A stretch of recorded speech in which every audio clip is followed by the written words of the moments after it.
Mwah. Alice, 97.3, Sarah Vinnie, Alice Morning Show. Hello. Hello, hello, hello, hello. You guys, everyone gather around. It's a very special day. It's a happy day. It's like a holiday, a weekly holiday. Because it's the best day, the very best day. What day is it, Sarah? Oh, I'm glad you asked, Bobby. This special, wonderful, magical day is called Friday. Oh. Yeah, yep. That's right, Rebecca. Come in and just blast through it. Honestly, I'm sick of her. I know. But, forever. I wonder if she gets like a little nickel or something whenever any radio When station... Maddie plays her, no, she does not. What do you think she gets? She gets nothing. She could sue us probably for how much we play her. Because we don't play enough of her that it registers enough for a royalty payment? I don't know. I don't know I either. think it's fine. Well, Oh, no, I think she's doing fine. I don't think she needs our Let's find 1 out millionth of a penny. I'm already looking it up. All right, fantastic. We're going to guess what is Rebecca Black's net worth. I say $3 million. 2 million. 10. Rebecca Black has an estimated net worth of roughly $1.5 million to $2 million. All right, Maddie, you're on the board. You're on the board first thing in the morning. Now that's a Friday. That's a great That's what way to has start magic. a Friday. Her income stems from a long-running music career, streaming royalties from her viral hit Friday, and subsequent EPs, live tours, merchandise, and digital creator platforms. Would she be considered an influencer? No. I don't follow her, but I wonder how many. She must have zillions of followers, right? If she does, I would think she'd be worth more. Those do seem to translate into money. For some people. I don't think she likes to do that kind of thing, though. She has 1.1 million followers on Instagram. Damn, that's a lot. That is a lot. Less But than I would have expected.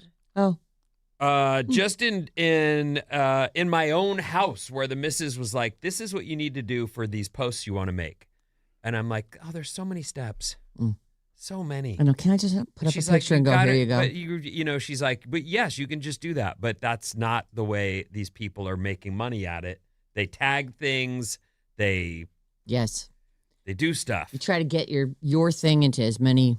I know Johnny Mosley sat me down and goes, "You're terrible at this." Yeah, well. Let's go through it. But honestly, it is so much work. You got to figure out what hashtags you want to put on there and who you're going to tag in there that'll get you some notice. I think the real thing for me is that when I pick up my phone and take a picture and go, I'm posting, I'm doing it all right then. Mm-hmm. And I think a lot of people probably, I know Bob does this too. You stash stuff. Yep. And then you go back. And then you work when on you it. have a minute, you configure and form a good, I don't do that. No, me either. If I post anything, I took a picture of it and put it up. And if I captioned it, you were lucky. I used to. You were lucky. Yeah. Here's a picture. This. Anyway. Mm-hmm. Anyway. You look really good today. Thank you. I went to the doctor yesterday. What? And I got a new doctor because, so it turns out she walked in holding an open. Hold on. She So walked much in. is going on. Okay. So I'm sitting in the waiting room and she walks in and she puts her non-alcoholic beer down. Get out on of the here. counter. Liar. She immediately goes, "Hey, Sarah Clark." She goes, "I wanted to walk in with an open." No, she did Yes, she not. did. That's She did. so funny. She's a huge listener. I'll just say her first name is Kim. She's delightful. Hey, Kim. Hey, Kim. That's great. Yeah, like our kids are the same age. We live in the same town. Like, I don't know how I never ran into her. Anyway, super nice. Huge fan of the show. And I feel like I have more to say about it, but, elder alert. I forget where I was going with it. Well, I said you look really good today, Okay, and so, you have a seafoam, what is that, a seafoam green? Yeah, like a little bit of a darker seafoam green, right? Is it sort of sea glassy Cute. looking? Yeah, I like it. So she goes, so we're just chatting, and she's very, super friendly, gave me tons of time, and it was just a checkup, so it wasn't, there was no, big thing. She didn't check your butt? No. If she knows this show, she should have knows. known Just to leave check my your butt alone. No. Just leave it alone. That's the first thing leave she it needs alone. to check. No. I would have said, you know what, you're very nice, but I got to go. So she was telling me, because I just had to change doctors, and I know a lot of people are going through this, like things are reorganizing, doctors are stepping away. And she said the biggest poach for that is these new, it's like rich people medicine. You don't pay for insurance anymore. You pay a company, say it's 10 grand a year, 5 grand a year, 10 grand a year. And you have access anytime you want to these top tier doctors. 10 grand a year. And they figure, I mean, I guess if you think about it, like if you get some horrible illness, yes, you're going to be a very expensive patient. But if you have tons of people paying in at 10 grand a year and honestly, like what we pay for insurance monthly might work out. Let me ask you, because this is a thing that's changed just in our lifetimes. Like I've mentioned this before. Growing up, we had a family doctor. Yep, Dr. the Nadridge doctor. is the guy who delivered all 3 of the babies, but also saw my mom for her woman stuff, saw me for my colds. Like he saw everybody for everything. The family doctor. And it was his business. Mm-hmm. He was the guy. Now it's corporate. Mm-hmm. Like I belong to Stanford. Right. And there is, what are the others? Dominican and Kaiser, and there's all kinds Sutter. Right. So what is this company called? It's got to be a company that's asking you for I don't know this that fee. there's only one. There's apparently she was saying that because I go, oh my God, another doctor, so nice to meet you, blah, blah, blah. And she was saying, because I told her about my old doctor who I really liked. And she goes, yeah, she went to one of these places where they're not dealing with insurance. They maybe on top of the 10 grand a year or 5 grand, whatever, I don't know what it costs to be in this program. Probably more than that, actually. You probably have to pay for your regular visits, and there's probably other fees involved. It can't just be a flat rate. But she was saying that's where because doctors just want a doctor. They don't want to deal with insurance companies. They don't want to. And it's a hassle. They want to get paid. It's a major problem for sure. Like my dentist office has said, we're not dealing with your insurance ever again. We'll send them the stuff, but you're paying us up front, right, and then they'll send you the check. Yeah. And I was like, no, I'm leaving. And then I wanted to storm out, but then I realized all of the places are feeling this same, like, they don't pay us on time. You know whom I know about this is Deepak. Deepak, you listening? Actually, though, he's a surgeon, so he's so specialized. I wonder if that's like a whole different tier of it. I'll ask him. He'll know this stuff for sure. And actually, somebody might text in and be like, yeah, that's a thing. But and then there's like all these other like weird, almost like concierge things where, like that One Medical. Yeah, that's what I have. Yeah. So you have our same insurance as us, right? Right. And then you pay like $250 a year, and I always have access to a doctor or a nurse to One Medical, practitioner. you pay $250 a year. Yeah, and then like anytime I need a doctor or something, I can get one. Because not always people my can't. doctor. That's the thing. It's so hard to like if something goes wrong and you haven't been to the doctor in a while.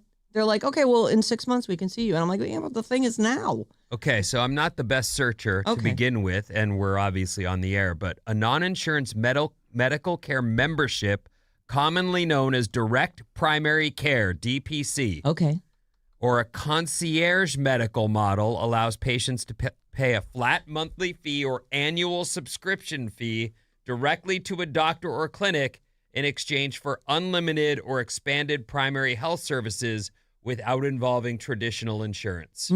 So it's known as a direct primary care, or DPC, if you're interested in what Sarah's talking about. I just thought it was really interesting, and I think, it really creates a bigger divide between the haves and have-nots.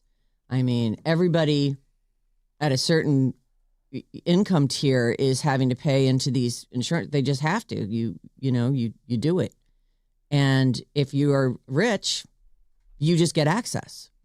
Like it's the problem with what you're, and of course, if you're rich, you're not tripping on any of this. But if something happens, the thing that you didn't know, the tear in your aorta, sure. And that would really be tragic. And now you're like, it's a major thing that you didn't see coming. And this company goes, your membership doesn't cover that. You're going to be doing a hospital stay and you're going to be here a while. Now you're paying out of pocket. Yeah, that's when I'm reading that those are excluded. Major hospitalizations, emergency room care, complex surgeries, stuff like that is not included with concierge service. And don't we all walk around going, I feel pretty good. Yeah. I'm okay. I'm all right. And then, but one of those ticking time bombs that you had no idea. My buddy who's in Great shape. excellent shape. So great that as he was having a heart attack, he got out of the water, picked up his He was surfing, yeah. surfboard, walked it up to his bicycle, biked home, drove himself to an urgent care where they went, we're calling an ambulance. You're in the middle of a widowmaker. Of a widowmaker, exactly. And he was like, No, I'm going to drive myself. I cannot afford that. That guy. You know what? That guy was in great shape. Yeah. He was lucky.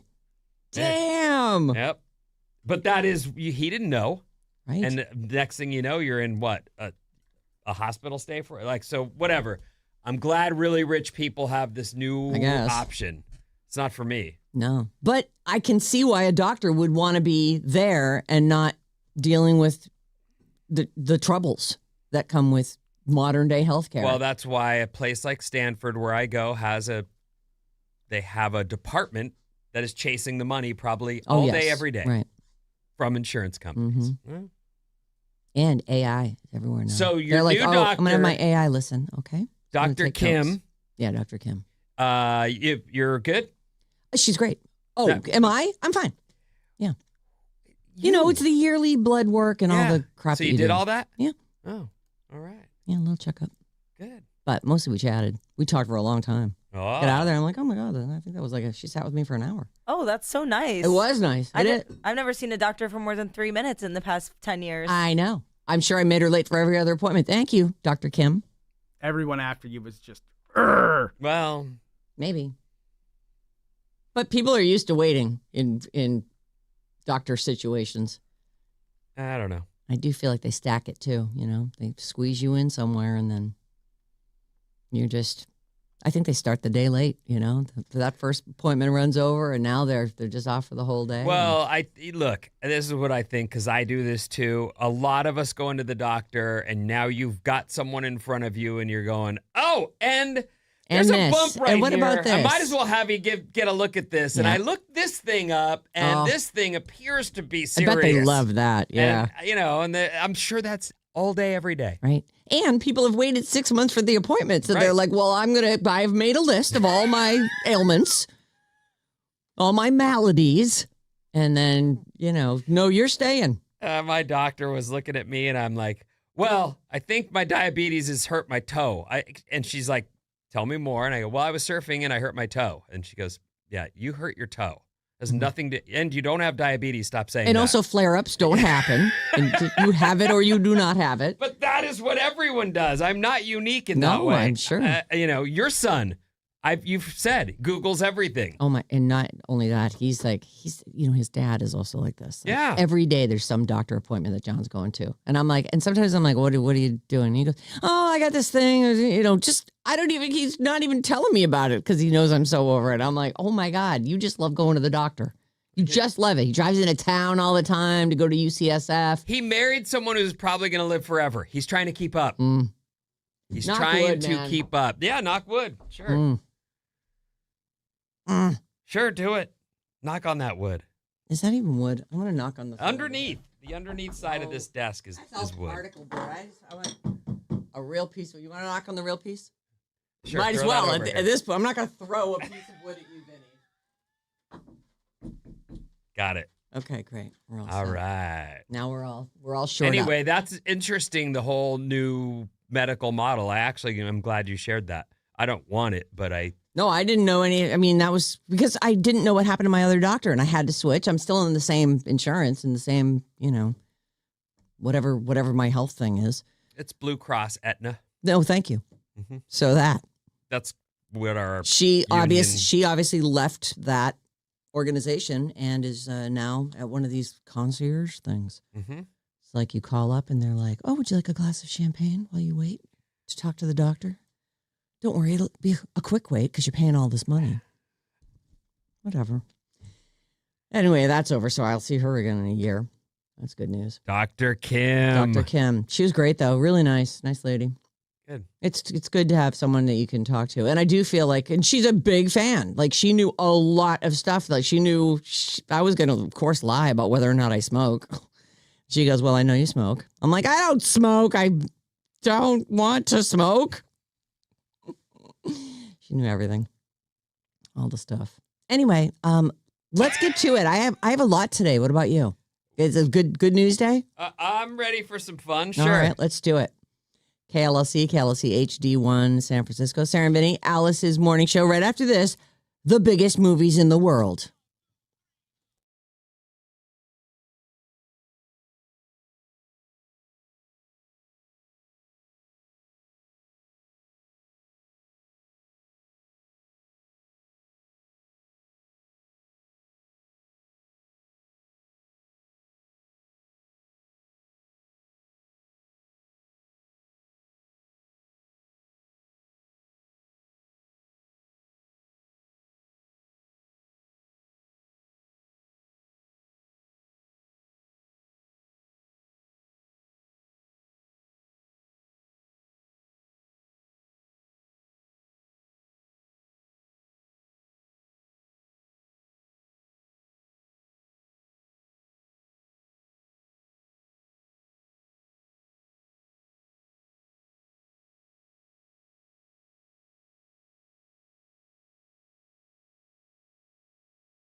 Hey, yeah. That's a good Friday song Yeah, it is. for our special, magical, wonderful day. By the way, I don't know about your drive in, but it was fairly well attended this morning. I really didn't have that. You know, I had it bad. The exits that I use all the time are closed. They've been closed all week, and I've never remembered one of the days. So every day I have to turn around and go down to the next exit and all that stuff. And of course, I was behind this giant truck. Oh, good just for you. lugging along the frontage road. Spilling pebbles all behind it. Just onto your no, windshield. but yeah, you know, like as annoying as that. And then when I finally got out onto the highway, he's like lumbering onto the, and I get it, you know, he's going at the speed he goes, or she, And I looked out, and there was literally no one else on the highway. I wanted to zoop right over the lane I wanted to be in. Good. Couldn't believe it. But I'm surprised that on a Friday. I feel like a lot of people. That's why I'm mentioning it. It seems like there was a packed. lot of people on the roads. I did pass. Every time I pass like a caravan of those, those buses, I always think, what band is coming into town right now? Right. There's Who's a band rolling in as we speak. Well, Noah Khan is playing tonight and tomorrow. Let me find the Black Rose were last night. Hanson. Could be. Noah Khan, Carol G. Those are the two biggies. I that passed we care about. whoever's playing tonight. I passed them on my way in. How fun! Yeah, I was like, I saw one of those big tour buses yesterday on Lombard, and it said MTV on the front. You know, how they program in what it's going to say. It said MTV. I was like, oh, I was in there. Someone. Yeah. Or someone just pretending to be cool. Put MTV up there. That's cool. Some Gen Xer. Disneyland tickets, we're doing them. We've been doing them all week. Is this continuing next week? Maybe. Okay. Well, anyway, today, try and win today. Get yourself in the running. 9:05 will have a code word for you. There's code words throughout the day, and it's your chance to win a 4-pack of tickets to the Disneyland Resort. And you'll be qualified for the grand prize. This is the one you want. 4-pack of 3-day, 1-park-per-day tickets with a 2-night hotel stay at a Disneyland Resort hotel. Our phone number is 800-400-3697, and you can email us anytime, Sarah and Vinnie at odyssey.com. But today, because it's Friday and 1 hour from now we'll be doing bad advice, I want to remind you that there's a special email for that, and that's badadvice973@gmail.com. I did get several yesterday, so thank you for sending your problems along. But I'm going to stick with my wedding problem. And one other one that I actually think is it's pretty relevant to parents these days, and I think you'll like it. So 7:00 we'll be doing bad advice. I'm going to start with a game. It's time to play a game. You'll like this game. And I came up with a whole nother game for later. God, people, and you're complaining. Ugh. Yay, games. You of all people, you love games. Games. I know. I like games too. I like to win. And you do often. Oh, maybe that's my problem. I don't care about winning. So She says. Until she wins. She and lied she's right celebrating. to our faces just there. What do you mean? What do you mean? She likes to pretend that she doesn't care because she doesn't win all the time. yeah, because I don't know any of the people in the games or the things. Yeah, but you get caught up in it, and then you're in it. And then I give my points away. Right. You're amazing. You're so As soon giving. as you realize you're caught up in it, you get very like, what am I doing? I have fallen for it again. Okay. Entrapment. This one is, which R-rated movie made more money? And there's a story today about an R-rated movie making all the money. But this is worldwide box office, and it is unadjusted for inflation. So these are raw dollars. Which R-rated movie made more? 50 Shades of Grey or The Hangover Part 2? Oh, that's easy. Hangover Part 2. Yeah, I'll go Hangover Part 2. I guess I'll go 50 Shades. It's Hangover Part 2. The Hangover Part 2 made $586 million. The first one was such a surprise smash that you had to know people were waiting for At the time, second that was the biggest R-rated movie of all time. 50 Shades, though, right behind it, $570 million. Yeah. Like maybe 15 mil less. Well, people were into that too. Those were books, right? Yes. Yes. Mm-hmm. Which of these movies, R-rated movies, made more? Logan or The Passion of the Christ? Passion of the Christ. I remember people talking about that. Passion.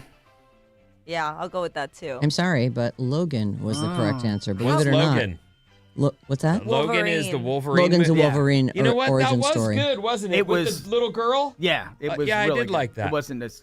That beat Passion though. What year did they come out? I don't have the years, but I will say this: as I mentioned before, they did not adjust. I didn't get adjusted for inflation. I'm sure that if they had opened the same weekend, in the end, because they were only $7 million apart. Oh, yeah, because okay. Passion of the Christ was 2004 and Logan was 2017. Right. So If you remember, and I may have some of the details wrong, but I think Mel Gibson funded that movie himself and made a fortune off what he spent. So he made the movie made $612 million. Logan made $619, and if you adjust for inflation, like the Passion had to be bigger. But sorry, So another rigged game with trick questions. They're not trick questions. Surprise. Oh my God, They're I'm gonna bad questions. punch her in the face. This is elder abuse. I know, and it's Friday. It's not elder abuse until you're 60. I have like 3 more months. I am far elder than you.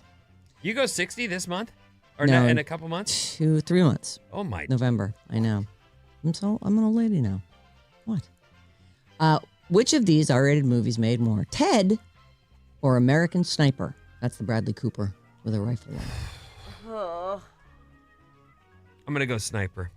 I'll say Ted. I'll say Ted. Ted is the correct answer. I think they're making that a TV show. They already Ted. have. Yeah, Oh, is it already out? I think Yeah, it's been out for Oh, it a must couple, not be very good. couple seasons. Yeah, I never hear anything about Me it. either. Which one of these made more? It or The Matrix Reloaded? Oh, I left The Matrix behind. I don't know when. I did enjoy it, but it just became, who can keep, anyway. I'm going to say Matrix. I'll say Matrix. Which it? I doesn't. It would be the first one. Okay. The first? What do you mean the first? Well, there was one? like It Part 1, It Part 2. Yeah. But weren't there It movies like? That was a In the television 80s? series in the 80s. Oh, It was a series, yeah. Oh, okay. Not a series, but then I'll go with the Matrix sequel. The Matrix is the correct answer. How about which of these made more? Oppenheimer or Joker? Oppenheimer or Joker? Oh, Oppenheimer. And Oppenheimer was released just a couple years back. Joker. Oppenheimer. You say Joker? Mhm. That's the correct answer. 1.079 billion. And that was, when was that? Before the pandemic, right? 2019. And That's the one, though, that's the one with Joaquin, right? Mhm. Yeah. It was good. It was creepy. Yep. It was all the stuff. Yeah. And then they ruined it. They had a part 2 Part 2. and it just Part ruined duh. It was a musical. I didn't even go watch it. No. And I loved the first one. Forget going to watch it. I could put it on at my house anytime I want, and I don't. All right. Which made more? Joker, the one we were just talking about, or Deadpool and Wolverine?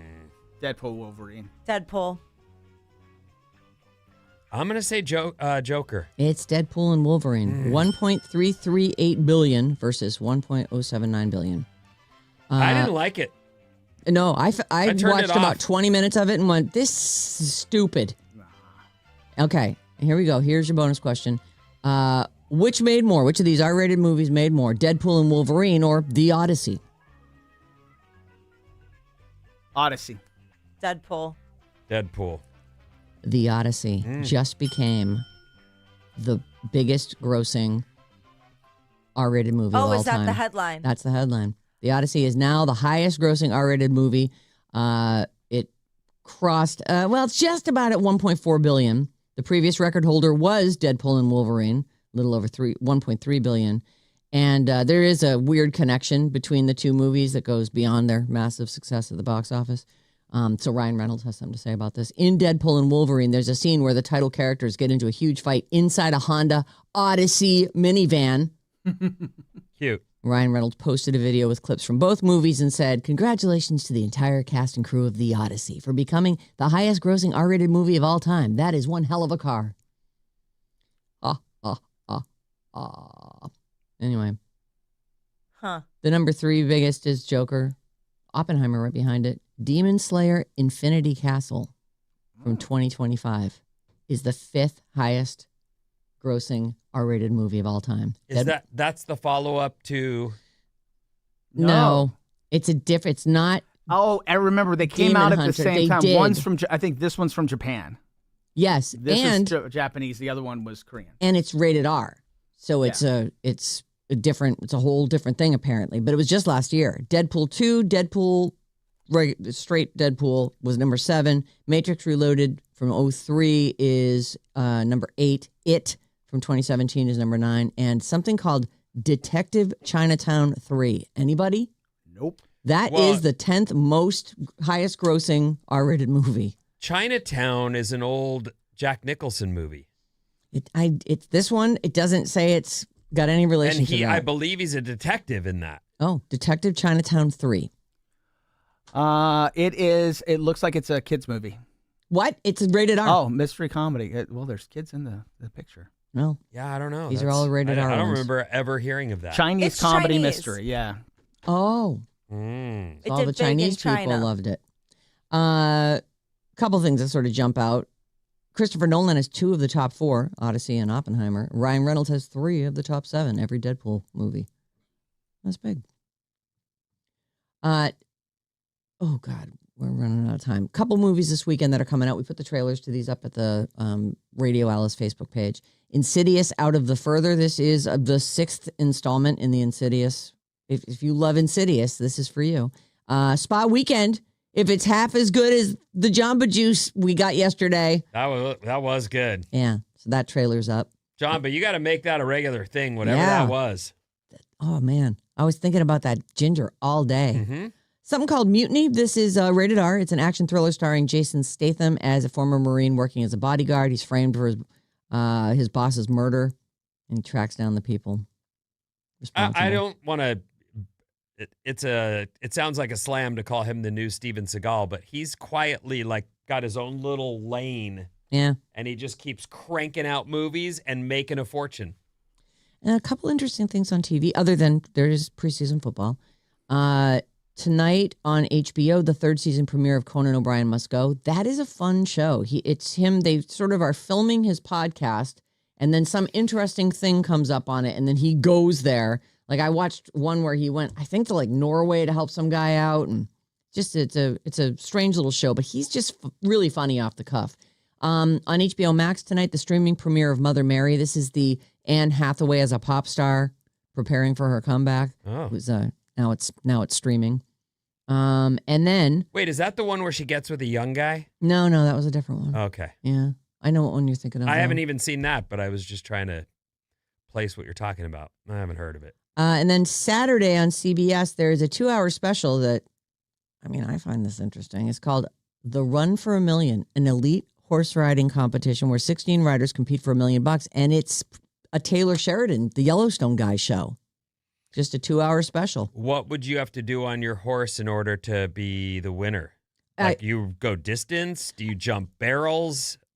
I don't know Mhm. because I don't know much else about Have this you ever thing. roped them doggies? No, I don't ride Western. I ride English. Oh, I sorry. have ridden Western, but not. Have you ever roped a fox? Nope, never roped a fox. All right. So I don't know and I'm assuming this is going to be Western style riding because it's Taylor Sheridan, but I don't know.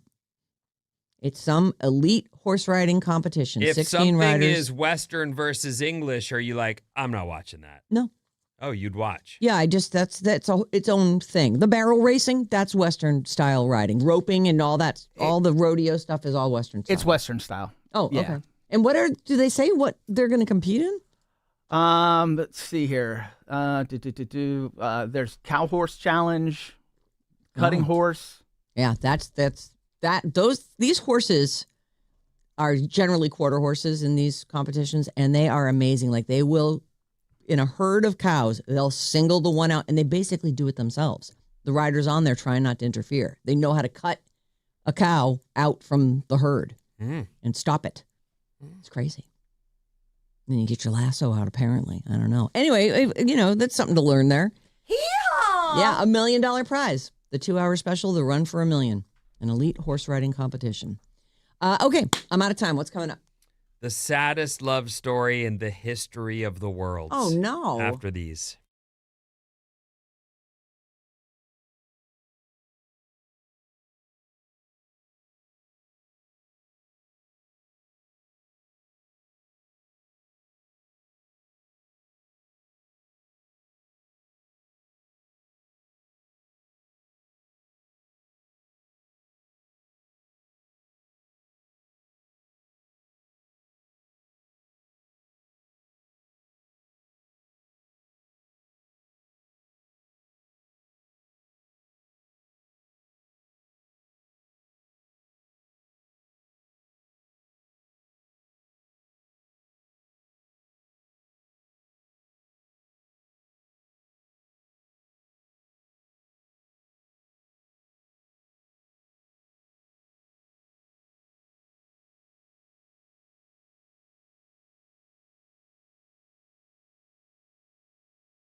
Alice, 97.3. Sarah and Vinnie, Alice's morning show. Coming up at 7 a.m., it's Bad Advice. What's up, everyone? This Alice Report is brought to you by Jam Bar, an organic, real food energy bar with gluten-free grains and no processed sugars or oils. Buy Jam Bars at stores including Whole Foods, Safeway, Nugget, Molly Stone's, and Good Earth Markets. Jam Bar. The Jam Bar. Here's what's happening. It is finally a Friday. We've already, had that celebration Rolled if you're around just in that a joining little us. bit, So yeah. Got Friday all over. it's us. worthy of a mention, but no more parties. You missed the party. No. What? This whole show's a party, Vinny. It's Friday the whole day. Don't end the party so soon. Clouds this morning as we get started, and your high is 80 degrees. All right. 49ers and Raiders won last night. The Raiders looked terrible, but somehow got the win. All right. Most of these games are just, they like the starters get one play or one one down or one series. one series is what I was looking for. Thank you. Anyway, so Niners 41, Chargers 17. Go Niners. Go Niners. Okay, so I've mentioned this already. I'm going to mention it again as it continues. If you didn't know, Meta's being sued for $1.4 trillion by 29 U.S. states. The states are alleging that the way Facebook and Instagram operated or are operated are hazardous to children's health. And I can't help but agree. Here are some things that might change. Death of the infinite scroll and autoplay. These features are intended to take you down rabbit holes and maximize screen time. The end of the like button. One of the main ways teens get hooked on social media is their addiction to the like count. We all measure our posts by those likes. You can't help it. Right. Oh, this one did well. This one performed. And that's not the way you should be looking at your photos of your life. Right. Like, you want to share stuff with your friends, share stuff with your friends. Having competing pictures among your daily adventures seems really sad. It does. So this lawsuit plans to end social validation metrics. I don't know what that does to social influencers, but that is the way they also are measuring. I guess you'd still have a number of followers. And So view count on the post. that's the way? Yeah. Okay. Well, if it's a video, you get a view count, right? But if you, how would you measure just by eyeballs on it? Someone scrolled by it. I would assume that they would if they don't have a metric for that yet, they would have a metric for how many people actually viewed it, Paused on it. viewed a post. Yeah. Well, this lawsuit is happening in Oakland right now as we speak, or not right now, but we'll start again, whatever, in a couple hours. And these are the things, the changes that are likely to come from this $1.4 trillion lawsuit. No more algorithmic manipulation. This could mean the return to the old chronological way to view your feed. And just see your friend stuff. That'd be great. Well, someone told me and I went, okay. You can click on a spot, the Instagram logo up top, and it will offer you just your friends. So you can do that, but you have to redo it each time you open the app in order to be able to just see your friends. Susan told me you can turn off the algorithm too, but it only lasts 30 days. Yeah. Huh. So there are things there. They're just not advertised. And they No. don't make them easy to use. No. Well, no, and if it's going to, every time you close the app, you have to request friends only, please. That's being done on purpose. Yeah. We want to show you other stuff. Stuff that people paid to put in front of your face. They say they're going to have to, this is what the states suing Meta will be asking, curbing frequent notifications. They'll seek to cut down on any excessive push notifications designed to get people to open their app again. Yeah, I know you just left, but hey, you don't know this, but so-and-so just posted something you might want to see. Yeah. Oh. I get emails too. Like, and I'm not even on there. I don't get those. You're like, oh, you've got new stuff from these people. I'm like, oh. And they say, and I don't know what this is, so maybe Bob does. They say the last thing they want on the long list of things they want is the death of the Finsta, which is essentially a burner account that's away from your parents' eyeballs. The states are pushing for stricter parental verification and limits on multiple account creation. I mean, people always find a way to get around them, but make it hard. Yep. Make it hard. You know? Yeah. I think about a world without Facebook and Instagram, and I know that a lot of people really do use those things, and a lot of to make money, and they've got if you're just a little store, it's super useful for you.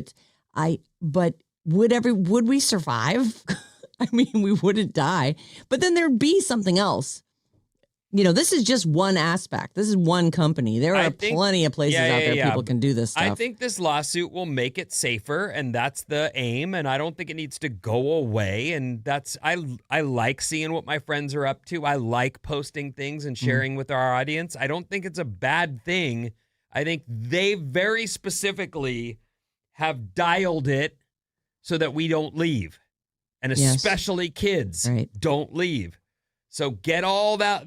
I get it. You're making a fortune. I just saw something this morning about what what Zuckerberg just bought in somewhere in Europe, some giant castle. And I went, oh, good. He's adding to his portfolio. That's great. He's king of that castle. Meanwhile, there's a lawsuit in Oakland where they're trying to just get them, please stop hurting our children. I think that they can do that and not lose the business entirely. They're just being shady. By design. Here's the saddest love story I've ever heard. It's a fast fact, everyone. Oh, it's just a fast. Should I turn off the music? No, keep it on. There's been one Tinder match in Antarctica. An American scientist in Antarctica used Tinder in 2013 and found a female scientist a 45-minute helicopter ride away. And they both swiped right. Love in the middle of BF. Like South. The definition of BFE. The middle of nowhere.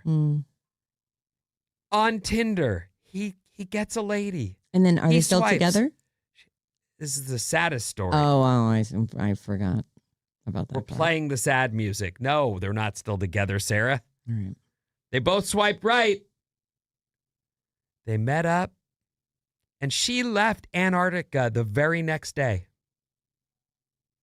Because she hated him so much, she was like, I got to get away from this guy. I don't know, but you have to believe this guy he's in the middle of nowhere. He's all alone. There's not a lady anywhere within, and then there is, and she swipes right, and he's... Finally. How happy must he have been? I've been so lonely. So lonely. So lonely. And then they meet up. And he's probably like, well, she'll do. Yeah.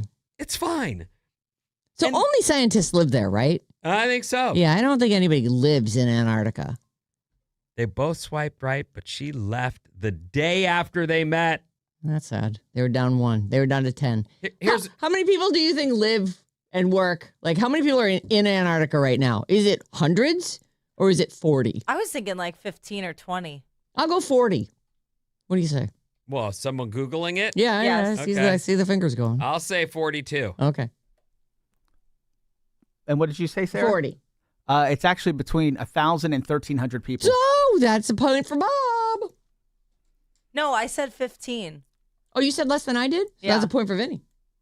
Vinny. What about you? I don't What- get any points. Oh. In the summer, though, Oh, that- in the that summer. rises They have to summer. 4 to 5K. Oh. Yeah. And is it all scientific stuff or does anyone just live there? It says it's all people living on stations there. It has to be, right? Yeah. It's not like there's supermarkets or gas stations. I want to see a comedy that takes place there.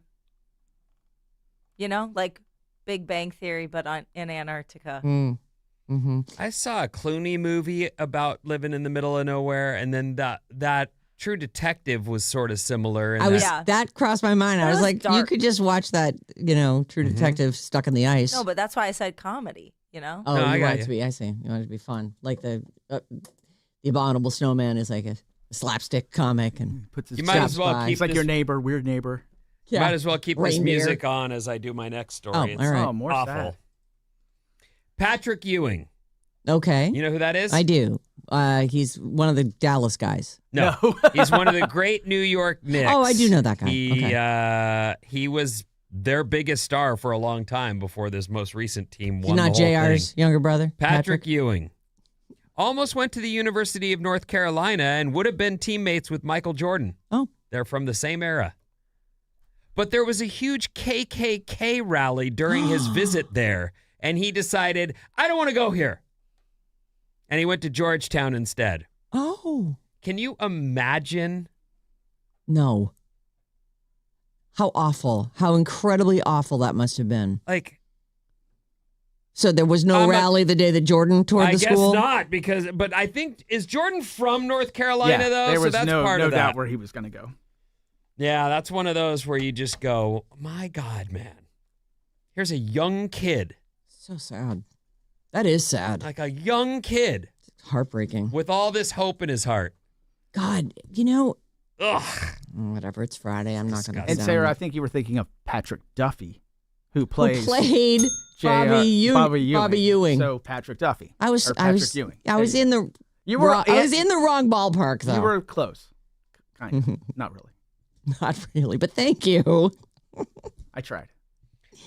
People with dogs understand that dogs want to Is this eat. sad Yeah, too? no, this isn't Okay. sad. Oh, Okay. God. You can pull that down. I don't like a sad dog story.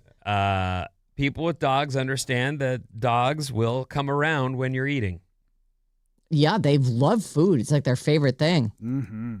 They smell Food. it. They see you enjoying it. They're like, salivating. They're like, I wonder if I can snag some of that. I don't know what a quesadilla is, but it looks good. Mm. I'll probably eat that if you hand it to me. I won't eat it slowly and enjoy it. I'll just hork it down, but still, it'll be in my belly. Now, what if your dog gets his meal and says, have some? You know, dogs don't do that because they just go, I'm done. But if they said, if Fred said, Holmes, you've been great to me. I'm going to leave half of this behind so that you can have some after I'm done. Help yourself. You going to try that? The kibble? That whatever you feed your dog. No, I wouldn't try the kibble. I have tried dog food out of a can before. The meat. Why? Well, The meat. my From a mom, can. my What is mom, wrong with you? my mom had said she had tried it when she was a kid, and I guess I just thought it would be worth a try too, so I tried it. It's a West Virginia rite It's not of a West passage. Virginia, maybe, I don't know. I doubt it, but it definitely was a thing, and I tried it. I've also eaten dog biscuits, which actually aren't bad at all. They're just like a really stale piece of bread. As you're saying this, I was like horrified, and then I went, you know what? My cousins Brad and Tucker used to eat dog. They raised hunting labs, because my uncle was a hunter, and so they had these big labs in a big kennel, and they would give the big milk bone dog biscuit, Yeah. Yeah. and then the kids would be like munching on them. I was like, you guys are eating dog food. Yeah, they're not terrible. Like I've eaten a Well, few of them. except they are terrible. They're terrible. They're dog treats. That's not human food. I can see a kid especially having the dog biscuit just to be a funny. Yeah. Yeah. But we pay pretty good money for the food that we feed to our dog. And when I feed the dog and I'm pulling, they're not cans, they're like these square boxes type things. Oh, like you peel back the top and It's just another way to carry the food. It's not, Okay. they're square. Anyway, when I put my spoon in to get some and I get some on my hand, I'm like, oh no, that finger's ruined. yeah. Oh no. Ugh. Yeah, it That's is too gross. bad. And you wash it and then you go, it's almost like it was somewhere the sun doesn't shine. It's that smelly. Like, woof, dog food. Mm. Woof. Yeah. Oh. And you ate it. Yeah. Ugh. What brand? Like Alpo? Or Alpo. something? Yeah. Oh, I'm it's almost not positive. even the good stuff. Well, I mean, it's What's just, the good stuff? That's what I'm Gainsborough? saying. The stuff that I'm feeding to Oh. my dog is pretty good. And Has I like still- real meat in it. Yeah, and I still feel like if it touches me, Ugh. Ah. It was gross. Yeah. I can imagine. According to a new report, 23% of dog owners say they try their dog's food without hesitation. Because the dog offered it up. Like, oh, that's nice of you, Fido. 16% would only try it once out of curiosity, but they would try it. In the zombie apocalypse, we're going to be eating dog food. There won't be a lot of food. Don't say that. What? There's no zombie apocalypse, everyone. She reads books and they just get in her head. Yeah, you never know. Pet food, they say, has come a long way since Alpo. Maddie. Does it say that? Alpo? No, It calls them out? But they say, to be fair, pet food, especially dog food, has come a long way, and the fancy stuff, expensive stuff, is a lot closer to human food than you think. Well, 25% of people would say, never in a million years am I eating that. In a million years? I feel like I'd get bored enough to eat dog food at one point in over a million years. I don't know if I would. I don't think I would. I gotta say, though, it's... I can't say I would never, because in a zombie apocalypse, if there was nothing else to eat, I would eat that. I'd make my kids eat it. Like, this is what's to eat. This is for what's for dinner. People want to survive. That's everything wants to survive. Sure. So you do what you have to. Yeah, do what you have to. But if I didn't have to, like, there'd be no, like, thing where I was voluntarily like, I'm going to try that. Would you do it for $5? No. 20? Nope. Keep going. 50? No. You're way out of the... 200? No. Oh. You wouldn't take a bite for 200 No, bucks? I would not take a bite for $200. Damn, you're rich. Yeah. How often does Fred get food off your plate? Not very often. And people ask me, because all of our dogs have lived well into their late teens that we've had. And I always tell them the same thing. Feed them the same food twice a day, same kibble, take them for a walk every day. That's it. That's my recipe. No canned food, just no kibble. canned food, and I don't. I mean, I do give them a little. Like I eat a lot of like deli turkey and stuff, and I'll give him some turkey or something once in a while. Oh, but I don't make it a habit. So he still begs. He's still a Labrador. He's still like, I'm starving all the time. Oh. They really They are. are. They're like, and even though they're fat, they're and so last night hungry. he woke me up. He had the poopies. Oh, what? But he didn't go in the house. He woke me up. He got by the bed and started whining and whining and whining. He never does that. I'm like, he must have to go out. So at 1 a.m, we went out, and there you go. What a good boy. It was good of him, yeah. Way to go, Freddie. I didn't enjoy the lack of sleep I got for the next 2 hours. Well, but, I mean, but it was but at least better he than did. cleaning up the poopy. Right. Trust me, it's a lot better than cleaning up diarrhea, dog. Okay. Oh. Okay. We didn't got have it to. before you Yep. said that. 800-400-3697 is our text number, and Maddie's right over there. You know, earlier we were talking about somebody saw a bus with MTV on it. Yes. Here's what that is. The bus with MTV on it is a Google bus. It picks up employees headed to their Mountain View campus. Oh. Yeah. Mountain View. MTV. Yeah. Mount View. Mm-hmm. 4 and 5 in my second grade classroom, we read a story about jobs, and one of them was dog food taster. Oh. Must be a thing. Do they have to do that more than once? That's an actual job? 415, you guys are silly. There is a human-grade dog food, and it's probably made better and costs more money than my food, but there's still the junk food, Alpo. Oh, let Alpo alone. Maddie ate it, and look at him. What do you think about the dogs that like run wild, like in Nicaragua? You were saying, and you know, you see street dogs, like they're clearly only eating human food. They're Or eating trash. bunnies? Or bunnies, yeah, I guess. Well, maybe that kind of thing too is they probably have suckers on every street corner. Like they go to someone and they're oh, there's my boy. Hey, you hungry? Let me give you some food. And they give some food from this guy, and then they go to the next street and there's another person. They're like, oh, hey, let me get you some water. And they probably don't live long. Actually, now I think about it, they probably have worms and. But if all you the stuck things a dog dogs out in get. the woods, like if you A stuck Fred out in the domesticated dog? woods, I don't think he'd know what to do. Yeah. Mexican dog would be able to survive, but not Fred. Mm-hmm. A couple people posting in that you two should watch last night's Big Brother. There was a special appearance evidently Okay. on there. But I'm not going to say who. It's Yeah, in my don't- DMs. I've heard. Oh no, you've It's already not heard. a spoiler. Okay. Like, it's exciting. I'm excited to talk about it. Did you watch Wednesday's episode? I did. I watched it yesterday. I love Devins. I love Devins too. That is the most powerful prize of all time. Compared to Dee's $5,000 bribe. Yeah. It's like I just kept saying that over and over again. He to basically Susan. took away the head HOH. of head of household Yeah. entire week. They That were was pissed. awesome. I hope that they pull it off. I know. It would I be hope that great. Kamu I doesn't think get Kamu's the- going to win. The whole thing? No, he's going to win the Blockbuster. The blockbuster. Are Yeah. the two Survivor players that are playing on Big Brother this season, have they teamed up or are Oh, they yes. enemies? Oh, yeah. Oh, they're together. Yes, Oh, Devins and okay. Dee, and then this chick Angela, who was like my least favorite player of all time. Susan hates her also. I don't know what it is about her. She just rubs me the wrong way. She just feels so put on She all the doesn't time. bother me at all. Yeah, I am not a fan. But they're called the Icons. Like she's known from that show, and they're known obviously from Survivor. 707, speaking of posts, my favorite are from Bob. She's always upbeat and positive. She always posts great coffee and bakery places I can visit near me. So I guess Bob first has a someone- cute little Thanks, Bob. Instagram presence. She's a It's good very, follow. Yeah, she Check is. her out. Bob on the waves, I'm everybody. working on it. I'm just so lazy, you know? But Well, thanks. You've got a whole nother job Well, to do. you're getting married. Yeah. Yeah. But that's right. That was the job I was talking about. And actually, we're going to talk about weddings in Bad Advice right after this.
Alice 97.3, Sarah and Vinnie, Alice's Morning Show. Happy Friday. It's Friday. Feel all the feels of Friday. And another Alice Escape to see Teddy Swims. That is on offer. You can enter right now. Go to radioalice.com and get yourself entered. It's a national contest, and it's your chance to win a 4-pack of premium tickets to Teddy Swims October 16th at Bridgestone Arena in Nashville. You and 3 friends. Round trip airfare, 2-night hotel stay. It's all courtesy of AEG, but you have to do this. You go to radioalice.com, find the contest, and enter yourself in. Enter to win. Call or text us, 800-400-3697. We're open for business. And you can email us anytime at sarahandvinny@odyssey.com. It's sort of general business right there. And on Fridays, right around this time, we do a little something we call bad advice. We call it bad advice. It's like a disclaimer, It's actually awesome advice. And that email address is badadvice973@gmail.com. So let's look in the inbox, see what we've got here. Oh, look. Bad advice needed, wedding troubles. Well, Bob's right in the middle of all that, isn't she? I'm not having any trouble, though. It's going great. Well, maybe you'll have some advice for this person, because this is actually annoyingly bad. Oh. Like, I'd be pretty pissed. Hey, guys, longtime listener, first-time caller. Grew up in SF, started listening to Alice on the way to middle school, continued throughout high school. When I went away to college, I discovered the beauty of podcasts. And at 18, I started religiously listening to every hour of your show. From moves to New York, back to SF, and now to Idaho. You two, and now 4, hi, Maddie and Bob, are my version of a comfort show. No matter the mood or what I'm doing, your voices are always in the background of my day. That's wonderful. Well, I hope that we can solve your problem for you. I could go on and on about what you mean to me, and I'm sure I will at some point, but that's not why I'm here. I'm 31, engaged, getting married in Idaho about a year from now, August of 2027. My boyfriend and I got engaged in May, and we picked our wedding date out 2 weeks later. He has a twin brother who proposed 6 weeks after we got engaged. That timing alone admittedly annoyed me, but now they've booked their wedding 4 weeks after ours. Because they're twins, there will obviously be a lot of overlap between our guest list. I've calculated about 97 so far that would be invited to both. We tried talking to them about the weddings being so close together. I raised my concerns directly with my future sister-in-law. I want both couples to have their own moment and feel celebrated. I mean, she was already mad when they got engaged 6 weeks after they did. Twins. They want to do everything together. Yeah, I can't relate to that at all. And I don't think normal brothers and sisters can either. Like, there's not that desire to join at the same time in the same events of life. Like, those are life milestones, and they're doing it at the same time. Well, only 4 weeks apart. And I guess even the proposal feels like really quick. Are you sure you want to marry her? Why don't we just have a double wedding? Do you just feel like, well, since your brother's doing it, you need to? Right. That seems really weird. So the sister-in-law, or the future sister-in-law, she talked to her about it. And she says, I want both couples to have their own moment, feel celebrated. I worry that guests traveling across the country won't be able to make 2 trips in 1 month. We'll have to choose between the weddings. And if I'm being completely honest, I'm anxious that having the weddings so close together inevitably means they'll be compared down to people deciding which one was better. She rebuffed every concern and wasn't willing to explore a different date or time of year. She told me she was frustrated that they had to work around our wedding date in the first place, and that they hadn't even been consulted when we picked our date, even though they weren't even engaged when we booked the venue. She also pointed out that at least they chose a date after ours rather than before us, so shouldn't I be grateful? I know ultimately I have to let this go. We're all about to marry into the same family, and I can't control when they get married. But I need to know, is this messed up? Am I crazy for being pissed off that my fiance's twin brother is getting married 4 weeks after us? Particularly interested in Bob's take, given our same age and stage of life. How would you feel if Susan's sibling did this? You're not crazy. It's okay to feel like your moment is being stepped on a little bit, but the world doesn't revolve around you. I mean, they have every right to get engaged and get married on their timeline as well. I think you should look on the bright side. At least it is after. So you get to go first. You get all the excitement first. This is the big wedding for the family. That's a big pro. And it's a month later, but it's not 2 weeks later. It's not the day before. Or 2 weeks before. So I because the only thing you can do is keep going, I think you should just try and be positive about it and find the pros. I think what the real issue is here is that you don't like the twins' partner. Like she and the other girl don't seem like they click. I wonder if she doesn't really say that, but she didn't get the response she wanted. She didn't. So but she gotta doesn't be say annoying. the four of us hang out all the time. We're really close. I love them. She didn't say any of that either. Yes, Let me jump in here. I just want to mention that you should get super used to this. Like, get pregnant now. Pull the goalie, get pregnant, because they're going to follow you on every step of it. It feels like that, doesn't it? Mm-hmm. So you better get with this. I'm joking. Don't pull the goalie now. But what I'm saying is, like, that's going to happen. Yeah. Exactly going to happen. And whether or not you're going to, like, will they have competing Christmases or will they spend them together? Mm-hmm. Like, they're the same age. They're twins. Yeah. You guys are caught in. You and the other girl. Both of you right. are caught in a situation. I really feel like the sooner you let go, the happier you're going to be. I feel like thing one is be grateful they didn't ask for a double wedding. That would have cost you half as much.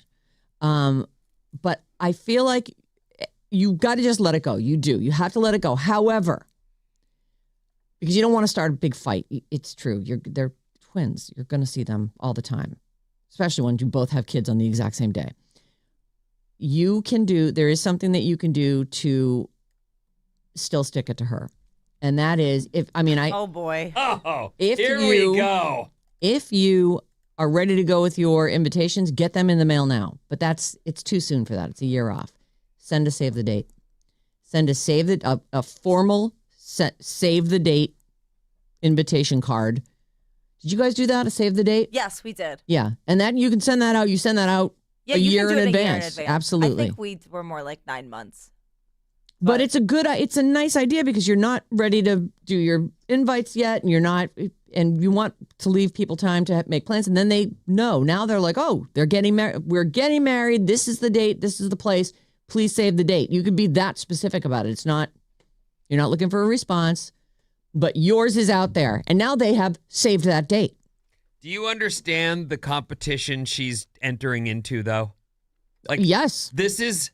So I'm saying strike first. Yeah, save the date. Or get over it. Like, I really think you got to get over it. For me, that's what I like the idea that you're worried their wedding might be better is horrifying to me. Like, this is supposed to be about you joining with this dude and becoming a team, a partnership, and taking on life going forward.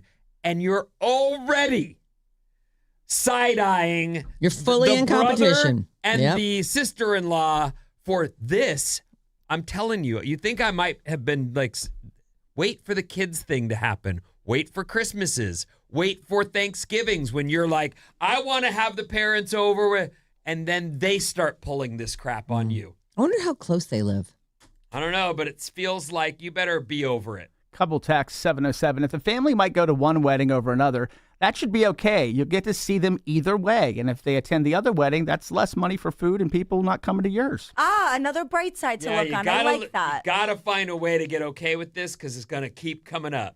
And I say simmer. I like that. Don't spend your energy thinking about the competition and sitting down and thinking about, I'm calculating 97 people are going to be the same. Don't spend your energy on that. Spend your energy on making the wedding exactly what you want, making it great, not to be better than her, but just to make it to have a really the wedding great you event. want. Yes, focus on that. You got to win. Go for it. Outdo them every chance you can. I'm with you, man. I mean, it's funny to think about that, but in reality, your life's going to suck if you're going to spend all your time side-eyeing. Yeah, people need drama. Brother. Okay. They love a little drama. And one more text, 415. You aren't crazy, but let it go. The sister-in-law sounds like a tool. Be the bigger person and handle it with grace. You'll never regret it. Well, actually, get I those don't think save the dates out. The sister-in-law isn't it's the brothers that seem to be, well, he did it, so I got to do it. Yeah. Like, and actually, have you thought about asking the twin brother to say, talk to his bro. talk to his brother. Just be like, listen, you're bumming my future wife out. Can you give it 2 months further down the line? Like, what's the rush? That's what I'm saying. I'll tell you what the rush is. They're brothers and they do all the things together. Twin brothers, especially. Like, I've had 3 sets of twin identical brothers that I knew that got married very, very close to each other. Met their girlfriends the same time. Crazy. Funny. Like, it's just identical twins. This is what we do in our lives. We do all the same stuff. Yeah. Even when they do separate stuff, it ends up still being the same time. But it makes sense that you would be on a similar path. I don't think They're the same age. I mean, what if they're thinking like, oh man, we were about to get engaged and they beat us to it? You know, like it's half a dozen of one, 6 of the other, or whatever they say. It's close. And then one more, 650. She should just rejoice in the fact that she's got the hotter twin. Does she, though? Sure she does. There's a competition there, too. Yeah. Which one's better? I think you could really look at it. It could be fun to come up with ideas together, to be in it together, to talk about the wedding annoyances together. That's the only way to deal with it. That's the only way to deal with it, for sure. Yeah, but I totally get the comparing thing. I think that's so valid. That's the truth. People are going to compare the weddings. And people will say, this was the best wedding I've ever been to. This was the worst. Like, I know what the best wedding is. I know what the worst wedding is. My wedding's in a few weeks. And last year around this time, I went to a wedding in northern Michigan that was at a family camp, which we're getting married on a family camp on a lake. But it was a much bigger family camp. It had a lot of the people who went to that wedding had connections to it. And I have a lot of friends from that wedding who are coming to this wedding, including the bride and groom, obviously. And so I feel like, I even said to her along the way, I'm like, I hope that you don't feel like I'm copying you or that I'm doing things too similarly to you. And our weddings are a year apart and we're not related. And she was like, no, if we have similar weddings, it means we'll enjoy each other's weddings. There's nothing wrong with that. Right. So obviously on a much smaller scale, but totally it is get just the a party, thing. right? I mean, for everybody else, for you, it's like the big day and there's all this stuff attached to it. But from everybody else, it's a party that they're going to go to and they're going to see all these people that they know and love. And that's what weddings are, big gatherings of families and extended families and friends. You need to box out the future in that you can't share names of kids with this lady. They're going to take You're it. antagonizing her. I'm trying to tell her, like, I bet this is how that's going to go, in that you just need to know what don't give them baby names, what you're thinking about. Don't talk about what you're thinking about for baby names, for sure. All these things end up being like, well, they're having kids. We better try too.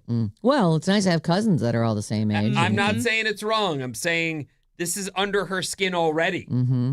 Right. Where's that going? And 10 they're years? a year away from getting married. I know we want to get to one more bad advice, but just one more. This is an interesting thing. In reference to the wedding, the rush is seasonal Idaho. They have a much shorter wedding season than we do have here in terms of weather. So 1 year later. 1 year later. No. But why should they have to wait? They shouldn't have to wait because you feel like it's getting your moment stolen. They're not doing it the next day. It's a month away. To me, it feels weird, but it also feels weird to be grinding on it so hard. Yeah. Just enjoy your wedding. You really should let it go. Make it as fun as possible, and you will, quote unquote, win. Yeah. And get those save the dates out. Here's your next one. All right. I think we totally solved that girl's problems. What up, S&V and M&B? Been listening to you guys since I started working in the Bay Area in 2010, and still via Spotify now that I work in SAC. This should be an easy, short one. What's that solid age for a kid to go to a concert where they'll remember it and justify the price? 10. 12. Yeah, I think it's that range. I know there's a lot of stuff I've done with my kids when they were young, and they don't remember. You know what they remember? The pictures they've looked at. They don't remember the event itself. So there is a reality to, I spent a fortune on that Disneyland trip, and that kid doesn't remember. That 4-year-old doesn't remember anything about it. Even if they don't remember it, it shapes you as a person. I'm not saying that. That's the question, though. Well, that's just the first question. Right. So what is the age? What's that solid age for a kid to go to a concert where they'll remember it and get the price and justify the price? He's got a family of 6, 3 boys and 1 girl. And we're fortunate enough to be able to afford to do things on a whim if we want to, largely on the fact that my wife is super deal conscious, refuses to overspend on anything. She'll return something from Amazon from $5 if it's cheaper later. Our daughter turns 9 in September, and she's a total girl's girl. Dances and sings in the mirror, wants to do her hair after her mom does hers, etc. Her favorite group is Cat's Eye. Okay. I don't know that. K-pop. Okay. Ah. They're on tour going through Oakland in November, so she'll be a 9-year-old. And I missed the announcement of the tour. Now a pair of tickets are like $1,500 for 100 level seats, kind of close, or about $900 for a pair just to get the nosebleeds. I've been to a ton of concerts of all types, heavy rock, rap, country, and the entire experience is vastly different up close versus far away. My girl knows the words, dances to all of it. She would have the time of her life, and I know my wife would have a blast taking her too because she'd be dancing with her also. But $1,500 for good seats? F me. My wife says it's too much. We'll get the next one. Flying them to another venue will be the same net overall cost, so that's not worth it. So what is your take? I guess he's asking, what else your take? Wait until the next one, and she probably won't remember it, or splurge on the memory and the experience. Slurp, slurp. Thanks, crew. I would not overestimate that you're going to save a lot of money going to see them somewhere different. Is that what he's suggesting? No, he's saying next, it would another be tour. It would be commensurate. Like if they flew to someplace and they get the tickets for the ticket price, but now they're paying for a hotel and But I was and thinking stuff. the next tour when this little girl is 11, she will remember it more, and you'll be. Look, here's what I'll tell you. I took my kids to Olivia Rodrigo. I bought the tickets myself.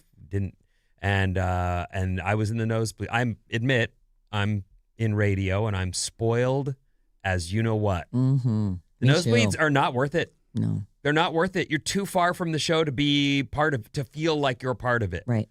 I didn't have a bad time, but I truly was out there in the middle of nowhere going, this is a bummer. We're not watching the show. We're watching the screens. Right. It's like watching a TV show instead of watching a concert. Right. So I would say either splurge, and this is your wife. Like, let her decide. Just tell your wife, you want to take her?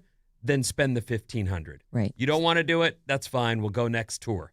Right. So much money for a kid at a concert. It's your kid, though. It is your and the kid $1,500? loves the band, and he says they can afford it. They could afford it, They can afford it. but they're not psyched to pay that.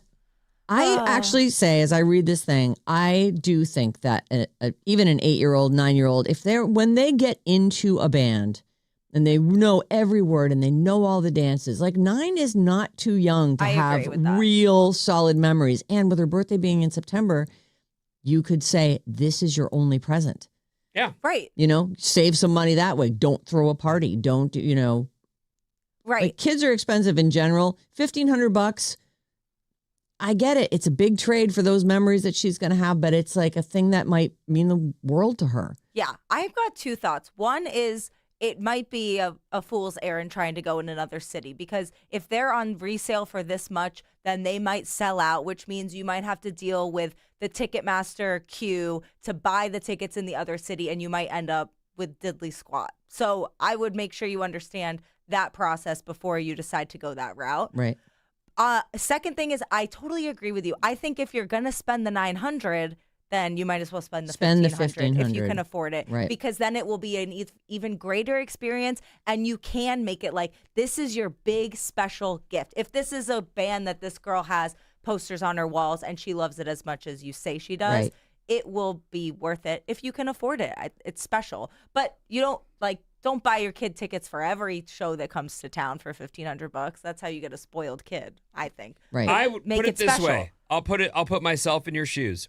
I would send my wife and kid and get the $1,500 tickets and be done with it. Mm-hmm. But I also would get them now because they'll be $1,600 in 3 hours and $1,700 tomorrow. Yep. So hurry up. Yeah. 707, 11-year-old Cat's Eye fan here. Don't go.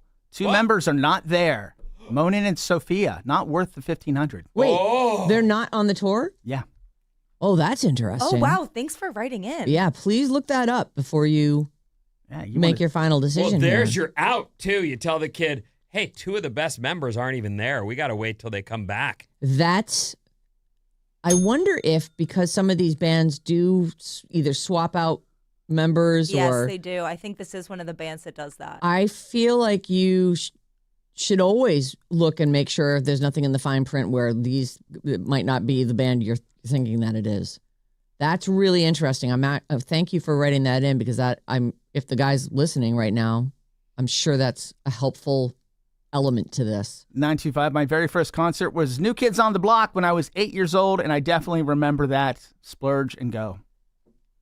Splurge and go. I would splurge and go. Mm-hmm. I mean, I wouldn't go, but Right. I'd let my wife take her and get. Never spend that much money. Well, let's On a say kid it's for a the concert. lineup you want, and you're going to spend $1,500 on these tickets. That is a great, like, this is your last year in single digits. We're going to give you something to remember from your first decade, the band you love. Hey, what are you doing, Maddie? Your What? stepkids are gonna go, man, stepdad's a dick.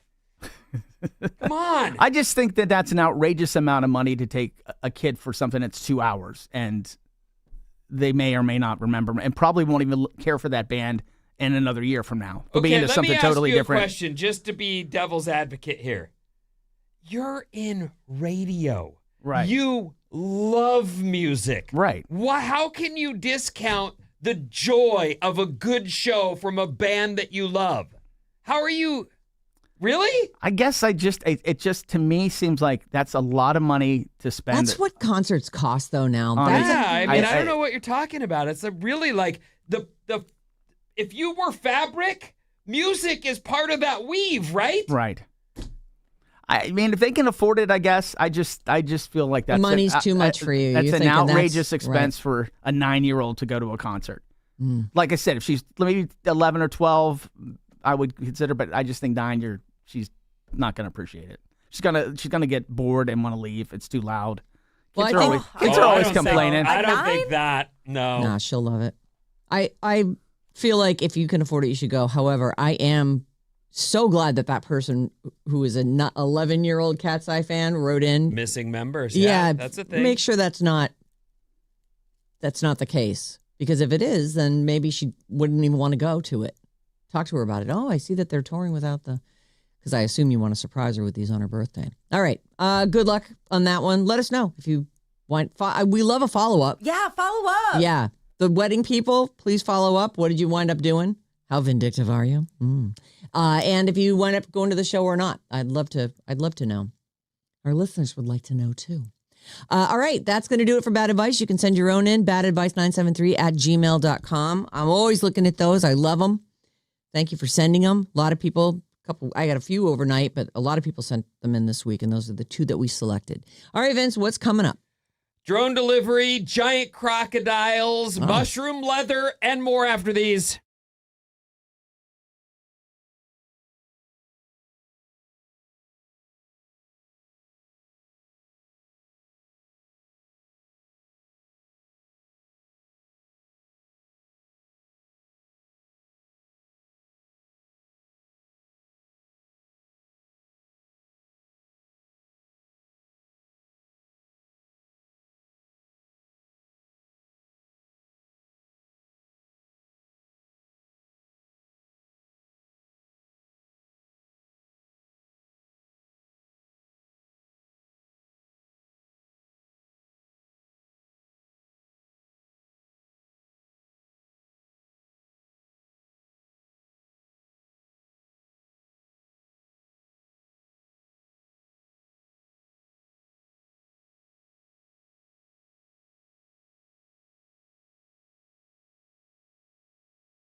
Ooh. The view from Friday is spectacular. It's Alice 97.3 Saturday morning special. Saturday mornings. They just got better. Actually, they've been better for a little while. They were always pretty great, though, Saturday mornings. The best of our show, all the best stuff, every Saturday from 6 to 10 a.m. Join us, won't you? Please. Always. What's up, everyone? This Alice Report is brought to you by Fremont Bank. Oh, fudge. I just wasn't on the right page. They're Sorry, very, everyone. they get a Fremont lot Bank of fudges. rules. Make summer memories at Aqua Adventure Water Park in Fremont. Ride the 4-story water slide, float the lazy river, and enjoy the splash pad. Supported by Fremont Bank Foundation. Thanks, Fremont Bank. For everything. Longtime sponsor of the show. Yes. Clouds this morning as we start. A high of 80 expected today. The Niners won yesterday, and so did the Raiders, weirdly. It's all still preseason, though, so I don't know. Who the They hell don't cares? count. Yeah, I mean, it was nice to watch. I had it on and was like, it sounds like football. It looks like football. Must be football. Well, it's close. It's just not all the players you expect to see. Right. But either Well, way, they're working things out. it's preseason. beginning, everyone. All right, here's what's happening.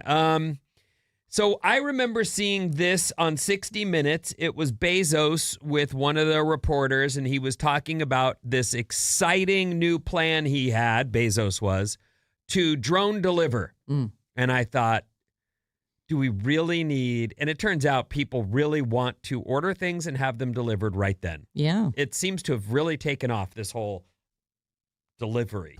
Yeah. It honestly, Delivery of food. Delivery of things. You name it, people don't want to go get it. They want you to bring it to them. it's like Christmas every day at your house, It's just like a bunch of boxes outside your house and people I remember when we first moved into our neighborhood and I would get, boxes from Amazon. That just, if I needed something, I ordered it from Amazon. And he's like, "What is it? Christmas every day at your house?" And now their house also looks like Christmas every day. It's just the way it's going. Amazon says its drone delivery, Yeah. which has been in the works for many, many years, will be reaching 500 cities and towns in the United States by the end of this year. Wow. And all the things that you think of when you say to yourself, how could people are you sure?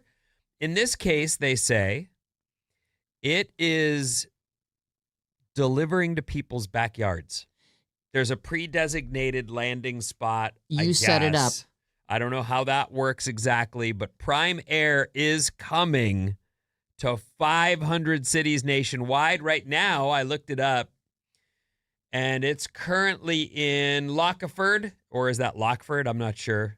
But that's 50 miles south of Sacramento. It's actually closer to Stockton. Okay.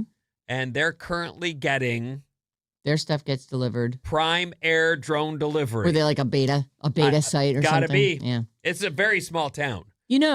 I've always thought the problem with the drones would be like electrical wires, etc. Because my neighborhood is full of telephone poles and wires. Like they couldn't.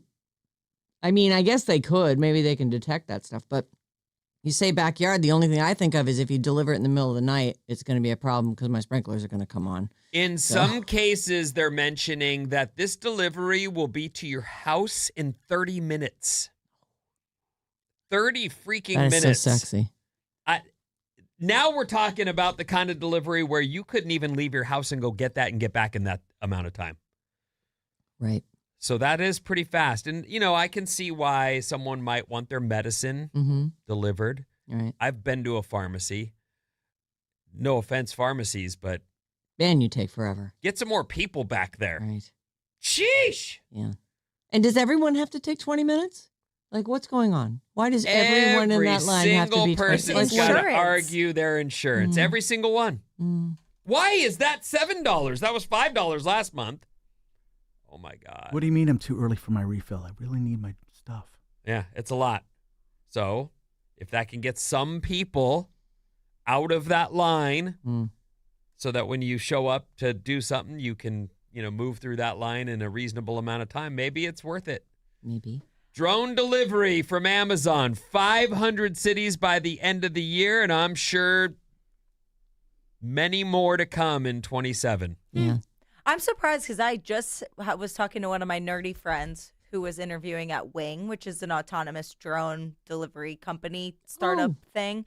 And he said that the reason that we don't have drone delivery yet is because of regulations of the drones flying. Oh. Not because they can't do it. So I'm wondering if Amazon is getting special regulations. Is San Francisco on the list? It's not on the current list, but it will, I'm sure, get added very soon. I don't know how it would work in a big city, though.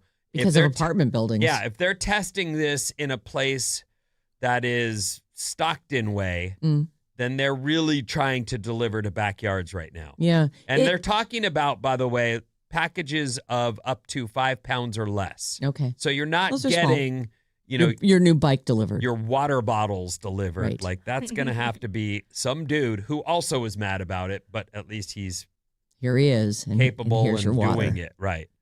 They say Amazon reiterated that it's got a drone safety feature. Prime Air's industry-leading detect and avoid system.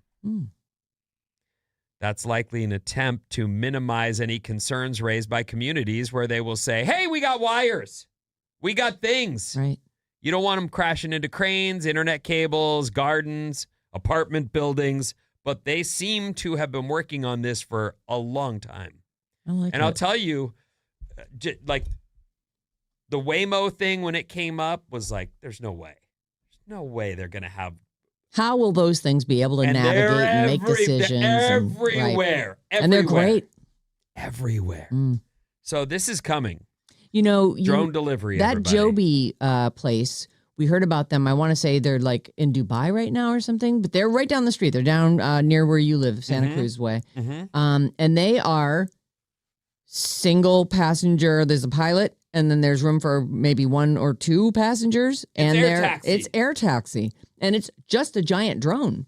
And so I feel like, man, the future is going to be, there's going to be crowded skies, and you're going to be able to hear all those little drone engines. And well, when we watch science fiction movies and you see things like that where roads are lifted and there's levels of levels, traffic. Yeah. I'm thinking of that Bruce Willis movie, but there's a lot That's of exactly what I'm thinking of too. And he's in that little pod that he lives in and looking out the window, and there's all these levels of traffic. Fifth Element. Yeah. That one? Oh, Yeah. I just watched that. It's so good. That is a good movie. It's kind of weird and has kid elements to it, but it's a great movie. Yeah, excellent movie. And Lilu, is that Oh her my name? God. That's Mila Jovovich in that basically white electrical tape. She's basically naked, yeah, with an orange wig. So good. Well, it's coming, everyone. Drone delivery. So That's where it starts. Where does it end? Well, I mean, this is what is happening. I like it. All of us feel helpless, but also we use it. Yep. If no one orders drone delivery, then it will go away. Yeah. But well, good luck with that. I know, that's what I'm saying. It's not going to go away because people are going to say, I can get my thing in 30 minutes. I'll take it. Yeah. And it goes in my backyard. I don't even have to put on slippers to go out front. Right. And that would actually, some of the porch pirates. pirating. Exactly. Which would get rid of those fun videos where the box blows up and it's all blue paint. And you can see that people are, furious, but I think they're acting because I don't think anyone really does that. To people. Yeah. Well, isn't it illegal? Well, it's gotta be illegal. I guess if you have a Ring camera and it says Ring right on it, you can legally film them, right? That's one of those property things that guarded I don't by, know. I know. What are the rules? Can someone sue me over this? We work for a corporation, and we would have to run anything we're doing by them, and they would certainly go, no, we're going to go left on that. You're not doing that. Terrible idea. We're not doing it. What if we try this? Nope. No. Stop asking us. Right. So I don't know what responsibility the porch pirate paint box explosion guy. I do like that, though. I know. I've watched a lot of them. They get them to the car. They put it in the one I watched yesterday. Oh. Because I did just watch this. The people were getting really mad. Like they were yelling at the Ring camera and stuff. And I was going, you were robbing them. Yeah. Run for it and shut your mouth. They're inside calling 911 right now. Yeah, you dumb. I watch a lot of those, and I know they're fun, right? Unfortunately, they're I doubt. But you it. think a lot of them are fake? Well, some of them, the reactions are so like they run backwards and fall and like. Well, you're there's like, also, you can see them flinch. When they pick up the box, you can see them flinching before it blows, and you go, oh, they know. Yeah. So I do think they're actors, but But either to way. do that, though, they are still getting stuff on themselves and in their cars. So Paint. they're or whatever that is. committed to the bit. That's what you got to do. Science! Da-da-da-da. We're going to do nerd news, everyone. Here's a couple things for you. Nerd alert. Nerd alert. According to new research, a giant crocodile the size of a car was hunting massive prey in South America about 12 million years ago. Scientists found fossilized bite marks on the bones of a rhino-sized plant eater and matched them to a crocodile that stretched 23 feet long and weighed 4,000 pounds. Damn. They say the tooth punctures, crushed bone, and skull damage provide the first direct evidence that these enormous predators attack large mammals. I smell a new movie. A 4,000-pound crocodile. Super croc. Yeah, that's. I'm really glad we don't have those anymore. I thought you were going to say that they existed right now, and I would have believed you. They exist right now. Do I believe you. them? Scientists in Finland have created a leather-like fabric from mushrooms. More specifically, from mycelium. Mycelium? Mycelium, okay. Maybe. Which is a thread-like root structure of fungi. They went to work right away and created a prototype handbag. And the cool part, in testing, the material biodegraded by 77% in aquatic conditions. That's compared to only 15% for cow leather and 35% for vinyl cotton fabric. So they feel like it's pretty good. Mushroom material. So a recyclable purse. Could be good. Yeah, I suppose. I've Does it always smell liked like leather, mushrooms, but though? leather is It's animal skin. it's well, it's one of those things. Like, I've put the jacket on, I'm like, I can't commit to this. Oh, really? I don't. Yeah, I love a leather jacket. At one time, I used to wear that religiously, Mm. and now I find myself going, it's a real bold commitment. Are you wearing the shirt today? Oh, he's not wearing the shirt I'm not wearing the today. shirt today. I Oh. actually had planned to bring it in and left it on the counter. Oh. And so I will wear it this weekend and bring great. it Monday. Okay. Okay. And I'm going to go for a hike today in it. Oh, great. So Good. I'll try and put some real, Well, you'll know because if you try to pull it on Sunday or the day after your hike, it'll either have worked or not, right? It'll be sweaty. It'll have a smell. you should probably reset this since we. Yeah, we got Vinny a shirt that supposedly does not have to be washed. It's like the one shirt you bring with you on vacation. Hercleon. It's not an ad for them, although that is who makes it. Mushroom fabric could compete with animal leather in fashion, cars, and interior design. Mm. I like it. In cars. You know, the fact that if you get it wet, it's got a 77% degradation. I don't want that in my car. I'm definitely going to spill something in my car at some point. I don't need my seat going away. Maybe they'll plastic coat it. That'll be good. I don't know. There's one material, and I have a Ford myself. Yeah. I should say I have a Toyota Sienna as well. But Toyota, the Priuses I owned had a fake leather material. I can't remember what they called it, but it was Soft text. that is really good. Holds up. It held up. It felt great. It didn't take stains like a cloth would. Mm-hmm. So, that time in your car where the one time you go, I can't believe I let that happen, the salsa or whatever. Right. And now it looks like you pooped on the Exactly. chair at some point. That sounds pretty good. It's just plastic. Is that what it is? Soft yeah, text? or made of oil or whatever. She works in the car industry. I She like knows it. these things. Is that how you know that? Yeah. And does Cadillac have a competing material, or are they all Every leather? company has their own fake soft tech, Leather. Duro, Cling names for their fake seats. Well, I'm rooting for mushroom-like materials that mirror the image of leather but hold up. And Yeah, they need to hold up. That's the thing. I have a leather couch Yes. that I got. Mm-hmm. It's resto. Yeah. So that was like Yeah. one of those $5,000. One of those Yes. things I shouldn't have bought. And the part where my butt goes has developed a hole. Yes. The rest of the thing looks Yeah. Brand freaking new. Yep. So I called them and was like, I need to buy the butt part. And they went, let us look into that and we'll get back to you.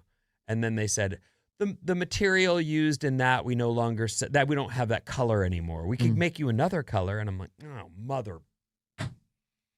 Yeah, leather does with use. It's ruined. The wears. couch is it's ruined. Unusable. Well, it's got a hole. It's not going to heal. Can they not get you the insert for that? They Just can't. don't ask for the new piece of leather. Just ask for something. I'm sure it has a zipper on it. Or that they... Well, they can get me the insert. I That's want what I'm saying. The outside. Oh, is that's what I need. ruined. The leather part has a hole in it. Oh, it has an actual hole Yeah. in it. You could get that stitched. Then that's what I'm going to have to do because I was hoping to order the butt part, and they were like, we don't make don't that have color that. anymore. I'm And amazed. I said to Christina, I go, can we just get black? And she goes, you can't put black and brown together like that on a couch. It's going to look stupid. Mm. I went, oh, boys. I'm actually really surprised to hear that wore out. Me too. Yeah. We've had our couch. It's a Pottery Barn leather couch, and you can tell where I sit. There's no question. Like, because I sit there with wet hair a lot, so there's like sort of a darker place on the wall. Oh. And it is so I have an indent there, but it's holding up.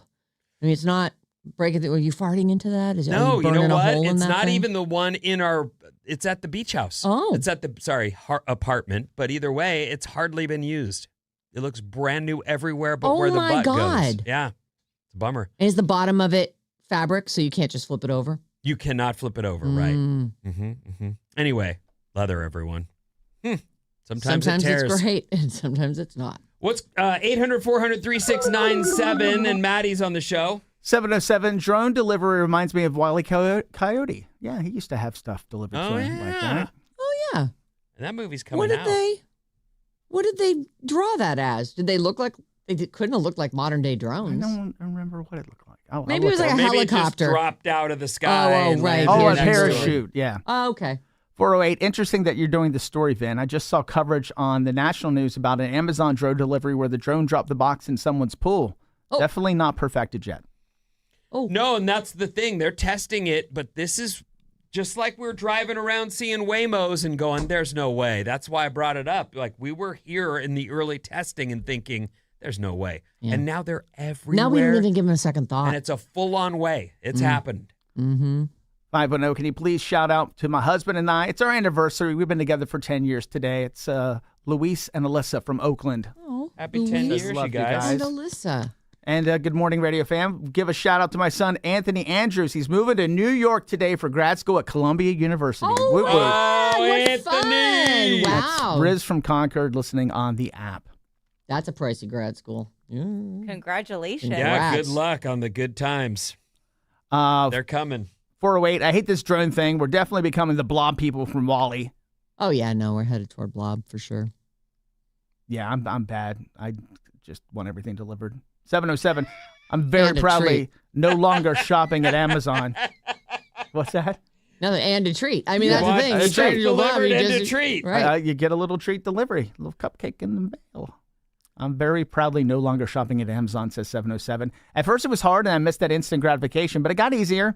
Just takes a little more planning. Emily and Sonoma listening on the app. No, it's Good for Good you, for Emily. you. That's a good For stand real. to take. I really. love that. 510. I can't wait to see Sarah start making mushroom wallets. Chuck listening on Odyssey in the Chuck. PNW. Hi, Chuck. I don't think mushrooms want to be pants. They might. Well, they might want to. And plus, Cows don't want to be pants either, but, I agree with that. I don't Yeah. have their pants either. No, I'm with you. I've never had a pair of leather pants. Have you? I don't think so. I've had leather chaps, Oh. but not like sexy ones. Just actual horse riding Oh, leather boy. chaps. All right. And very boring. 415. No surprise the fart king blasted his butt cushion off his couch. Stella and Yeah, Fart Petaluma. King. Hey, that's not it. No, it is. Do the girls do gymnastics in that spot? Oh, is there like a jumping thing that happens? It's. I will say this. I'm not sure what they've done to it, but it's got a high back, and it's got a little bit of a top to Like it. a roll. And so they definitely. I've Yeah. walked in and found them both perched on the top of the back of the couch. Oh, is it squared off? Or are they standing up Yeah, there like they're squared able off. to? Okay. They're like up here. And is it backed up against a wall? Yes. Oh, so it wouldn't tip over. No. They can stand up So there. they stand on it. They sit on it. They don't. So yes, they're probably jumping off the top to the bottom, and that's how the hole developed. But I was hoping I could just replace that part. Yeah. Not the case. Arr. Arg. Oh, well. Yeah, get it stitched. What's coming up in the trash, Sarah? The story of a first date.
Alice, 97.3. Sarah Vinnie, Alice's morning show. Happy Friday this weekend at Pier 39. It's going on. What is it? It's the Summer of Love celebration. Oh. Free live music, tie-dye, and a ton of fun activities to do. Celebrate I don't know the if you Summer know of this, Love. Sarah. Tell me everything. I love love. You do love love. I do love I've love. got a love story for you coming up. You might think I'm kidding, but I do love love. I like to see the couple end up together and be happily ever after. Yeah. Summer of Love. They're celebrating that. Pier 39. It's all day tomorrow and all day Sunday. Sounds like good times. Yeah. It's a great time. Take the fam. You can call or text us 800-400-3697. We love your texts. Your texts are funny and mean, and they really. Yeah, you betcha. Oh, we love them all. Yeah.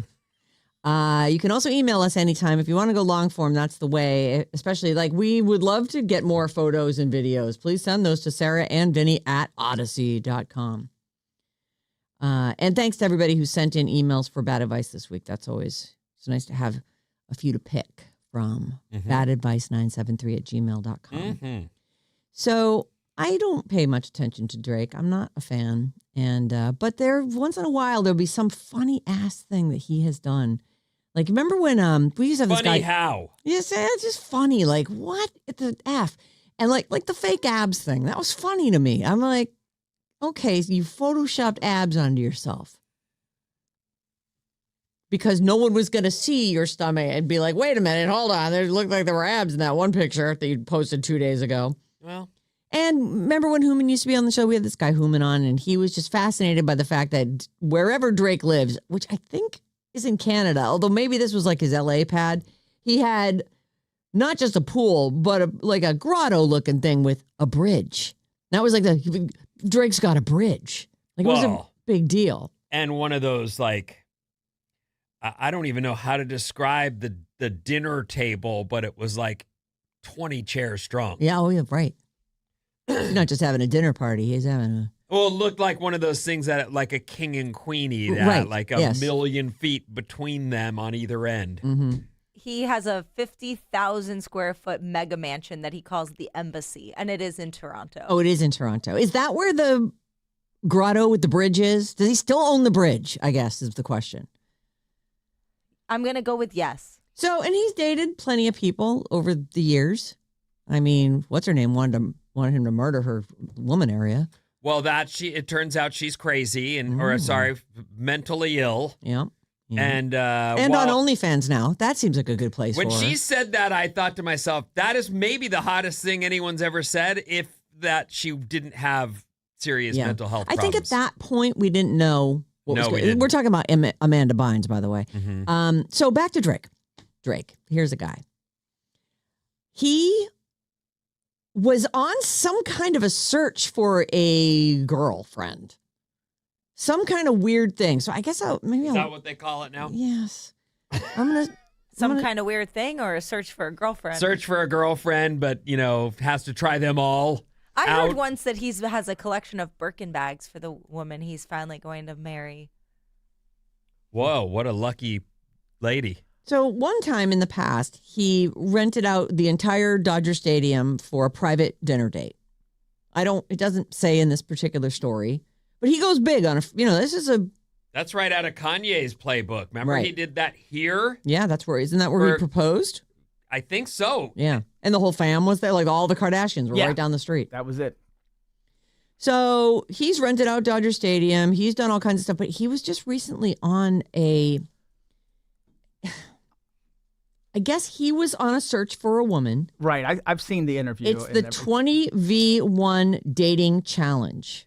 So he sits down with these 20 different women, apparently. I don't know who picked them or where they all came from. And correct me if I'm wrong. I have not watched this allegedly viral 20v1 dating challenge where he found 20 different women who would sit down across the table from him and try to be the one that captured his heart.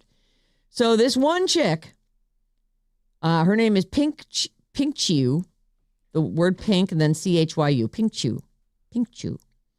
She was the winner of this. She famously got Drizzy to bark like a dog on command. And She's a goth. not only is she a goth, she's a vampire goth. Yeah, she has. She has fangs. She's very pretty. She's wearing all the goth stuff. She's got the goth bangs. She's got the goth cut. She's got the goth outfit. She's kind of like an e-girl. What's an e-girl? It's It's kind of like an anime character come out of the TV. Oh. Susan's gonna get mad at me for explaining it wrong, but yeah, very goth-like, usually, and internet-y. I love the look. I think she's really pretty. I don't know how she beat out all the other contestants. She was really cute talking to him, and like the one thing that went viral was he's like, I would do anything for you, and she's like, bark like a dog, and he starts barking, and then she put him in a dog collar, and they posed for pictures with him on all fours. He is clearly, I mean, she's got a bit of a dominant, like, mix in with the whole goth thing, mix in the dominatrix vibe too. What did you say her name was? Her name is Pink Chew. So that says Goth JD, where the picture is of the goth lady with. Yeah. So is that her handle? Guess. Goth JD? I don't know. Her real name is Lynn Lamar. Oh. She's real cute, young, but she seems like a lot of fun. She's full figured. She's beautiful, actually. So Yeah. good for Drake. But so where does this go from here? So now they go on their first date. I mean, I guess this wasn't their first date. You know what I'm saying? Like that. This was just the sit down across from each other and make them bark like a dog. I'm a little worried about her teeth. They look sharp. They hang down. The canines hang way down in a point. So he said, I'm going all out. I'm pulling out all the stops. And he flew her to Toronto and had rented an entire castle. I guess in Toronto, there are castles. I don't know. I don't go to Toronto much. It looks really similar to the Traitor's Castle in Scotland. It's a different color stone. It's like a gray stone as opposed to kind of like that. Oh, when it's lit up like that, it really looks like the Traitor's Castle. But it's that look. If you've ever watched that, you know what we're talking about. It's enormous. And he was like, I'm going to take my goth girl to Dracula's castle. So he took her in there, and the only people who were there were, I guess, whoever prepared this is a 200,000 square foot castle. Casa Loma, it's called. So I don't think it's tied to the monarchy, but Canada is a constitutional monarchy. The sovereign King Charles III is the head of state. Well, like on a Canadian quarter, I think it's Queen Elizabeth. Mm-hmm. While an elected prime minister leads the government, they're still... Yeah. So because I was like, castles in Canada? I know. Well, yeah. There you go. Mm-hmm. And they needed a place to stay when they were there, Vin. So it's a 98-room landmark castle, and it was shut down except for whoever did the food and a server, a bartender, and tons of security. And they had sushi, and they had the castle to themselves. How fun would it be to get to go to a 200,000 square foot, 98-room castle and just I would be like, I'm going to go in every room. I want to find the secret passageways. I want to go down to the upstairs, downstairs thing. I want to go to the downstairs. I want to see the kitchen where it all, you know what I mean? Like, I want to see every room in that house. See, for me, I don't care about the house unless there's a really cool party going on in it. Oh. That would be great to see it done up to the nines, and every room has different themes going on. You wouldn't want to have like a single tower. castle. A single candle and like be walking through the creepy stone passages. I would love that. I mean, I would go on a haunted castle for sure. But you want to be at a party. It needs to be an experience. I don't just care about a giant cold stone castle. Oh, I would like the castle. I'd want to lay in some of the beds, be like, oh, wonder who got murdered or whatever. So I'm not sure I understand what's happening here. So is he into her? Are they together? Are they a couple? Do you think they actually kiss each other? He's into her. He's into her. He really looks into her. I think she's milking it for publicity and sure, yeah. but- I mean, she's Well, like all over. I mean, she's all over my feeds. Like I've seen her, Really? yeah, I've seen the. Do you follow Drake then? No. She I've never seen this person until you No, just me either. mentioned her. She's very. I'm looking at some of these outfits I didn't realize she was so top heavy because she looks sort of like a tiny person. She's sort of very busty. very, for very sure. busty.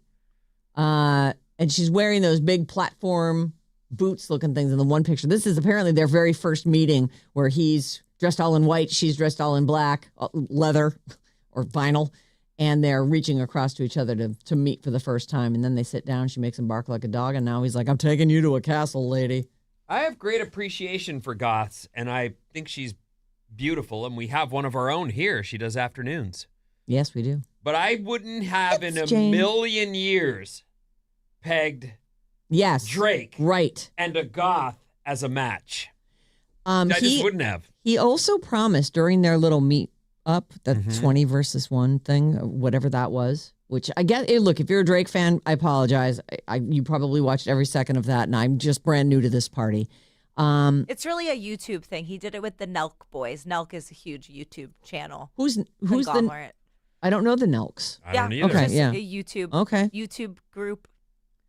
Well, on the Nelk Brothers show, 20v1, he actually, they're laughing and flirting, and he promised to buy her mom a house, which apparently he's doing.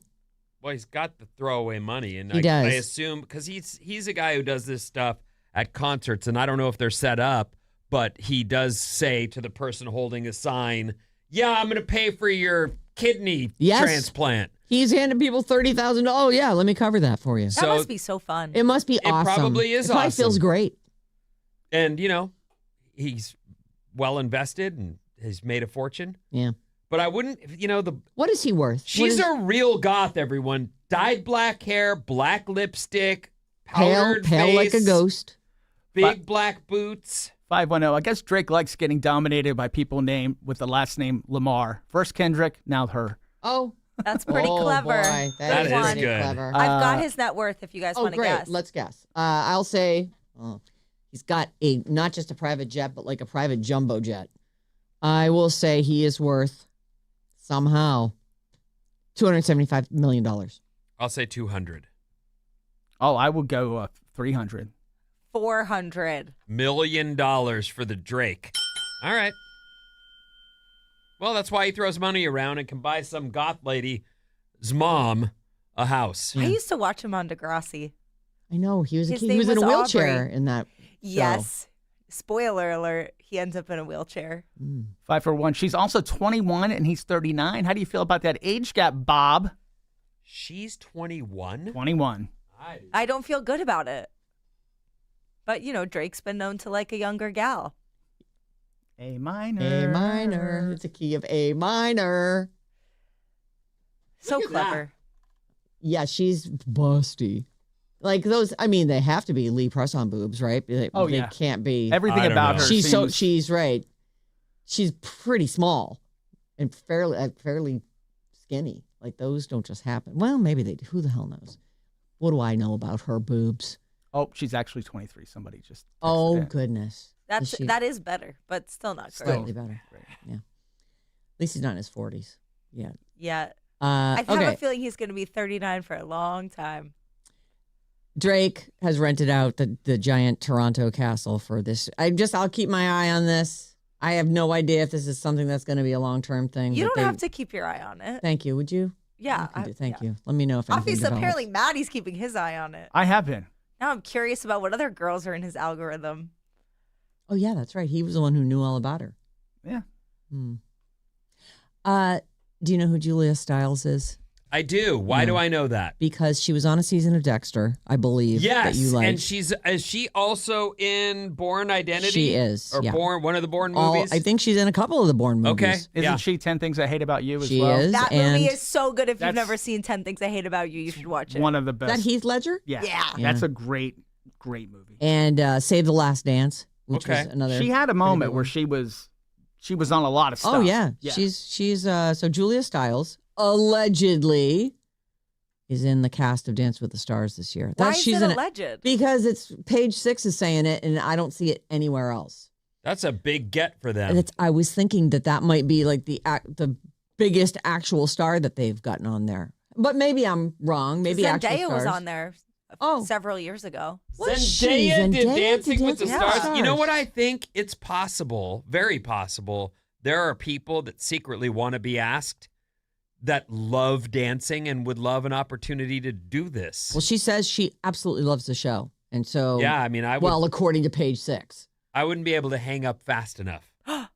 Oh, my God. If you were asked you'd want to do it, heck yeah. I would be like, hold on.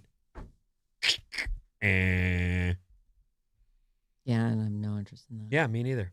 No thanks. Seems like too much work. Dancing with the Stars is such a cool place for people at crossroads in their careers. You know, you're on the way up, you're kind of on the way down. A beautiful, fun moment. And it just seems like a cool experience. That's what I mean. I think there are people who would love it. Yeah. I just wouldn't. I'd be like, oh my God, what did I sign myself up for? I bet they could get more famous people, but famous people's agents won't let them do Yeah, it. they're Right. like, no, you can't be on that. That means you're either on your way up or you're on your way down. Just like Bobby said. Well, does They're that not mean at a Julia crossroads. Stiles is on her way down? Yes. Yeah. She has been. Or she's trying to start a new chapter. That's what it that's means. possible, right? That maybe she's like, well, who knows? Maybe she just decided to take a few years off. I don't know what she's up to. There I don't know will if be she's another married Bourne or- movie, I'm sure. You think? I do. I really like the Bourne movies. You know, they're saying that Zendaya is being considered to lead the Bourne franchise. oh, as in she would be the new Bourne. Mm-hmm. Well, they had Hawkeye on there for a minute. I didn't like that they did that. Yeah.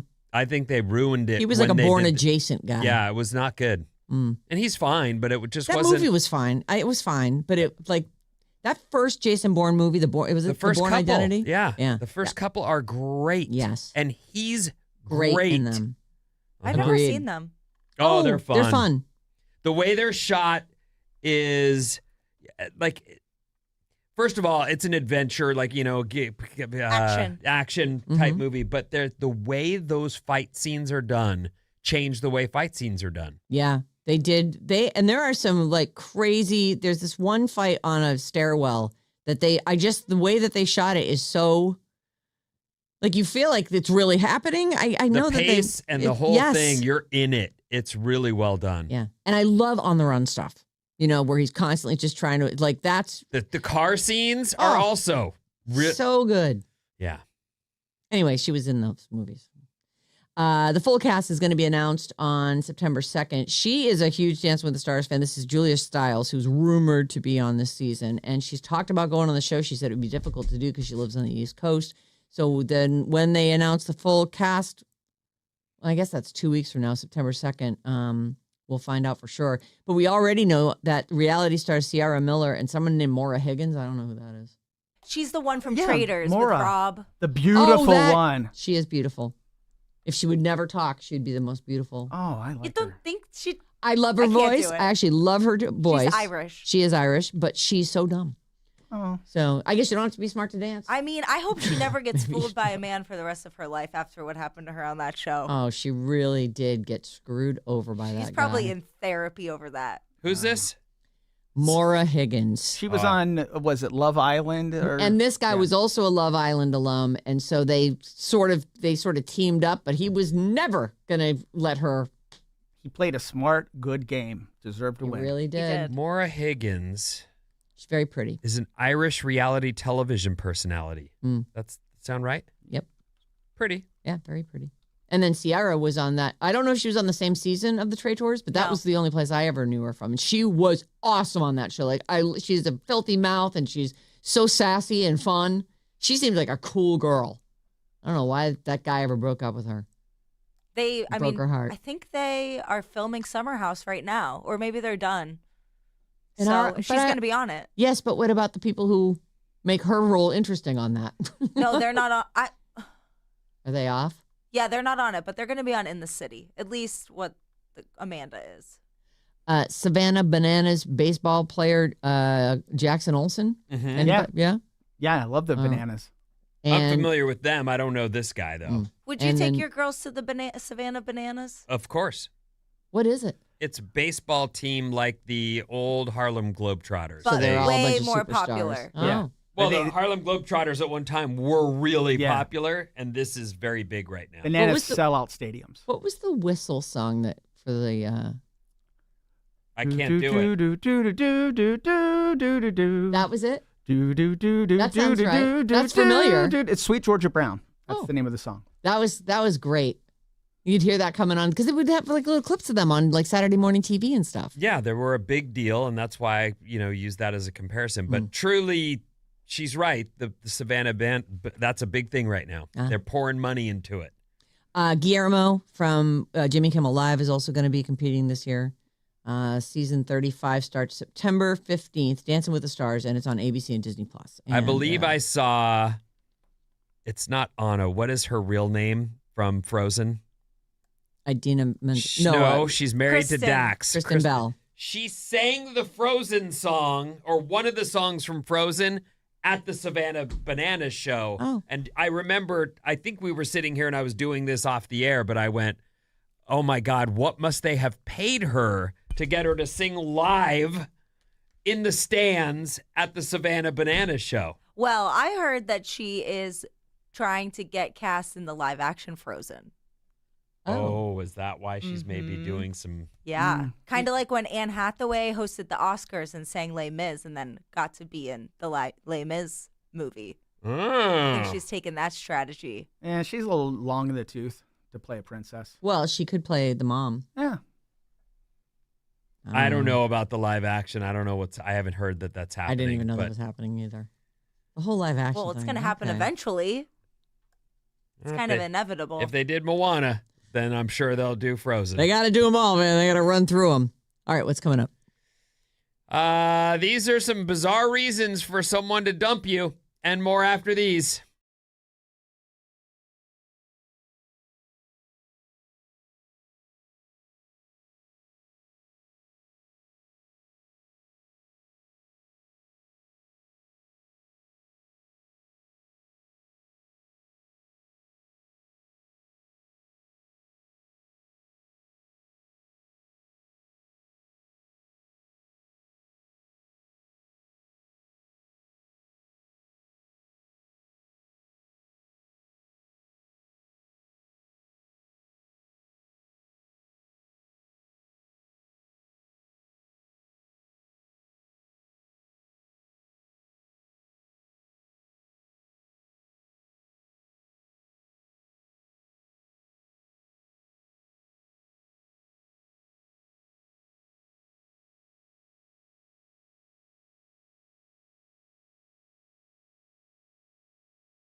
Alice 97.3. Sarah and Vinnie, Alice's morning show coming up at 9:05. Your first chance today at Disneyland tickets.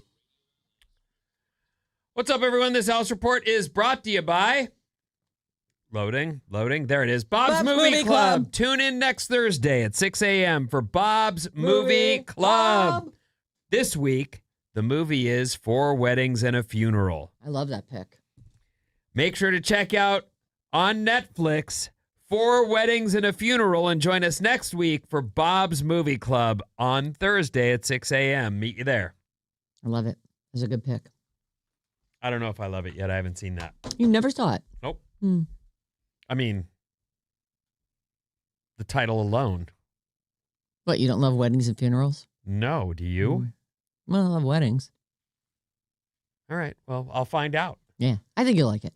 Okay. I remember it being good, but it is over 30 years old. We've seen a lot of stuff that looked not that good. And, like the graininess of whatever technology they were using and some of the jokes didn't land.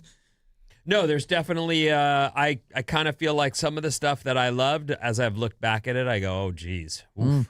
So I see some problems with this. Yeah, absolutely. So some things are better left behind. Yes. The memory alone is good enough. That's all you need. Clouds today right now, and 80 degrees is your high today. I wanted to mention this to you real quick because it's not a story you're going to do, but you did tell us that Rosie O'Donnell had gone in to get some surgery and got like some lines fixed, like a facelift or something. Yeah. And now I'm seeing her in the news as the guest host of Kimmel. Yeah. And I went, oh, she was getting ready for some big comeback, I guess. Well, he takes the whole summer, and everyone takes the whole summer off now. It's so I'm so annoyed by not having my shows to watch. The shows are not what they used to be. They're not near. When there were 2 of them, 2 dudes, they did them all the time. Yeah, and now there's 4 or 5 that I watch regularly, and they're all off until like end of September. Well, I mean, unbelievable. Talk about unions. Damn. Yes. That's. Hey, I'm going to take off. Don't you want to? Yeah, I'd love to. Let's see if the all other guy will do it. Let's all take off. Let's all take off. If we could all do it, then who's going to complain? That's anyway, she guest hosted. I saw them and she looked good. I was like, she also is in a fight with our president, but so are other entertainers for some reason. It's a good platform. That's a good platform for her to, weird. air her grievances. They didn't Jelly Roll kick off this summer? He hosted a week of shows on Kimmel. I did not. I don't see any of that. I just saw Rosie and thought, oh my God, she looks young. Even she looked good. And so whatever surgery she had done and whatever her gripe was about it. Some kind of like a deep plane yank back, I think is the technical term for it. She looked good. Yeah. All right. So there's that. Let's see here.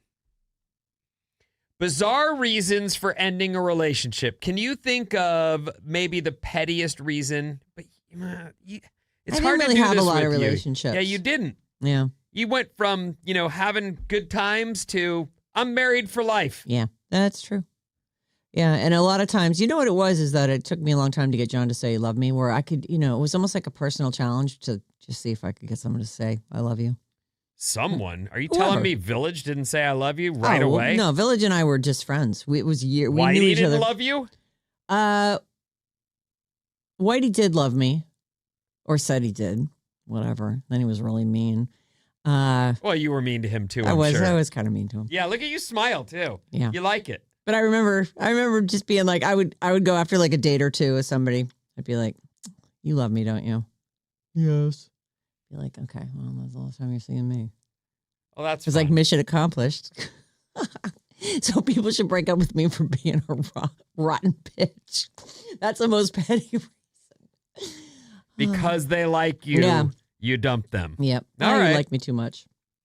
Here are some of the bizarre reasons that people have ended relationships. Now, Maddie would end one if he heard you going number 1. Yes, that would be over. Or if you put a hat on by mistake. Let's just ask Maddie straight up. What's the most bizarre reason you ended a relationship? Don't say shopping carts. I was on a date, and we'd gone on a couple dates, and this girl just out of nowhere says how much she hates the Rolling Stones and starts going off about how terrible the band is. And I just was like, I don't know. You can dislike the Rolling Stones, but like to hate them? you hate the Rolling Stones? And that was like the hill she's going to die on. So I was like, I'm not into you. Definitely had some over, like, just like, had one. I had a really bad laugh. It was like, and I couldn't after a couple What's of that days. girl's name? On Janice. She Janice. was, yeah. She had the exact same laugh as Janice, and I just was like, I can't. Sometimes I am surprised by someone's laugh, and it's not in a good way. Yeah, and It's she like, was pretty, and it just like, then she'd laugh and ruin it. Some of the quotes here are, their feet looked weird, Oh yeah. so I dumped them. Yeah. Oh, I don't want to look at those feet for too long. You know. I didn't like the way they chewed gum. Oh, Oh, I can see that. You know what's funny? This is, to me, this is funny. My mom, my whole life, has been a gum chewer. She wasn't a smoker. She never had, but she chewed gum. And she had a way of turning it in her mouth so it would pop. Not like blowing bubbles, but it would snap. like a snap. Yeah. And I have, as a boy, it's like there are things you want to learn. Like I wanted to learn how to go, wee. Yeah. I still haven't. Whistle, when you put your fingers. Sure. And I still to this day cannot make my gum Yeah. crack like that. Me either. Christina does it. Oh. She's a gum chewer and she pops it just like my mom. I'm like, So when they're in the room together, is it like click, click, it's absolutely dueling snapping gum, but also of all the things in the world, like there are times with Christina where she will go, just block it out. Not the gum, but whatever it is. Whatever it is. Just block it out. I'm like, I don't have the ability to block that out. I'm sorry, I can't. Because she can sit there with a serene look on her face while the kids are going, can I have it? She just sits there.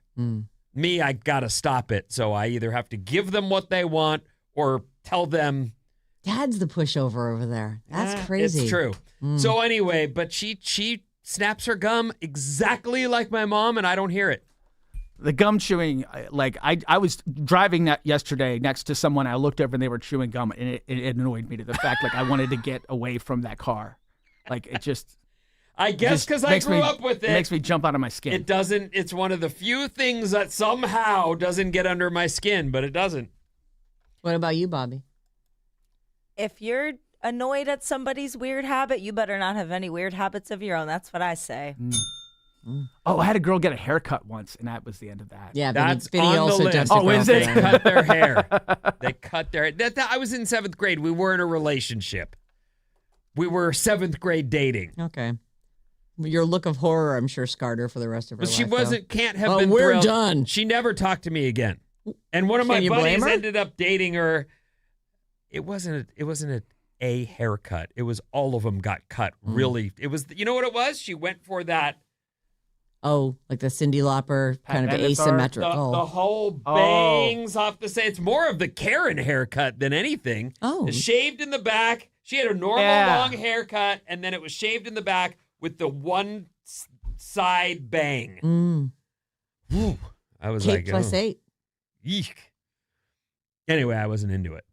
Obviously. So that was that. Yeah. But I was, again, I was You were a Isla's little age. boy.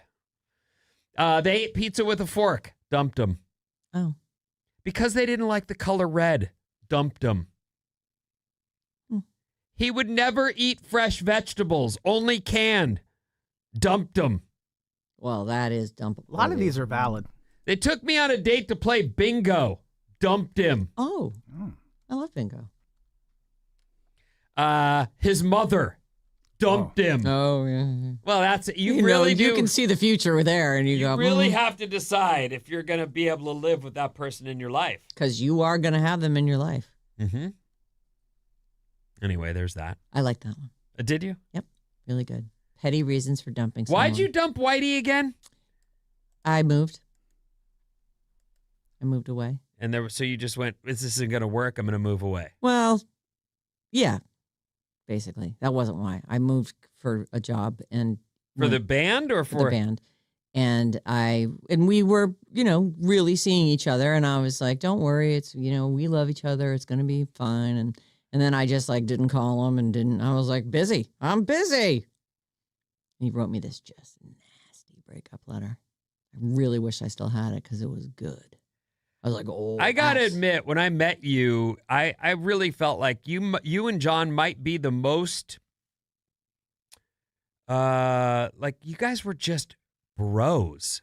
above and beyond the fact that you're married, like you guys played video games together and you jammed music together and it was you two and then whatever else came in. But it didn't seem like he had his own people and you had your own people. It was you two and then people come in and out of that.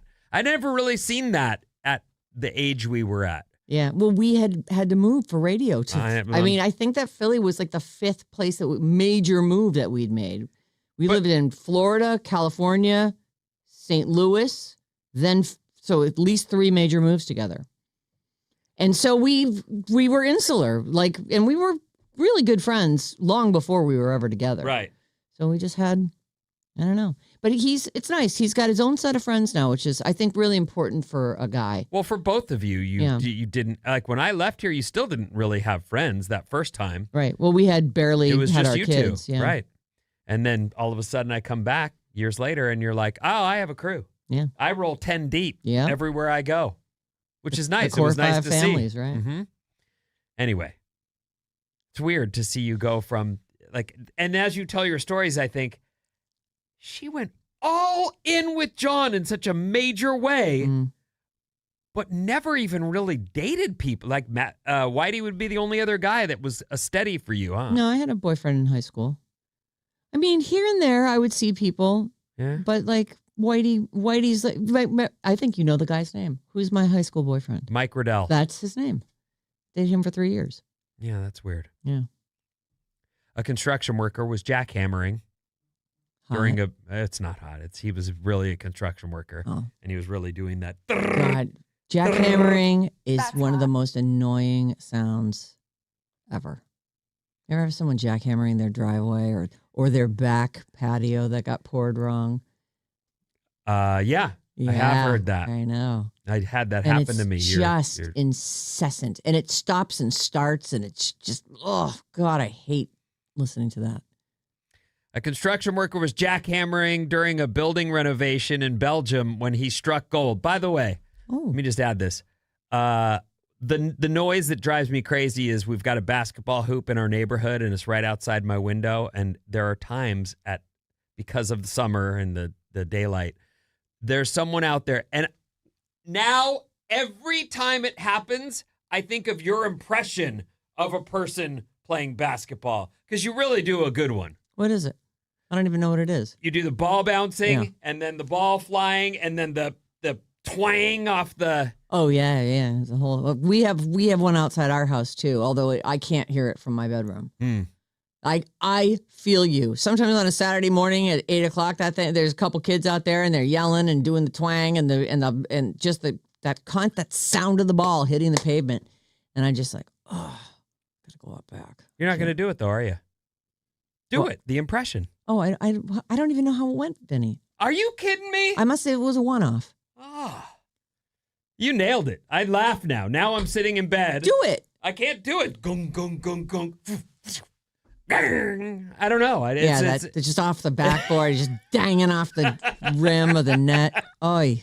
Yeah, it actually makes me laugh, the fact that you had that down. And now that... No, I don't. I really don't have an impression not of in your back pocket. No, it's absolutely not. I'm glad it's in yours, though. Thanks. No, I don't really, but I laughed at yours. I like making you laugh. This guy, the construction worker, back to Jack. Oh, yeah. The Jack is so annoying. He's working on a building renovation in Belgium when he struck gold. As in actual gold? And they spotted gold coins. Yeah, thousands of them. Oh, in Belgium. They were all lined up neatly along with about 40 gold bars. Oh, my God. The whole discovery appears to be worth about $10 million.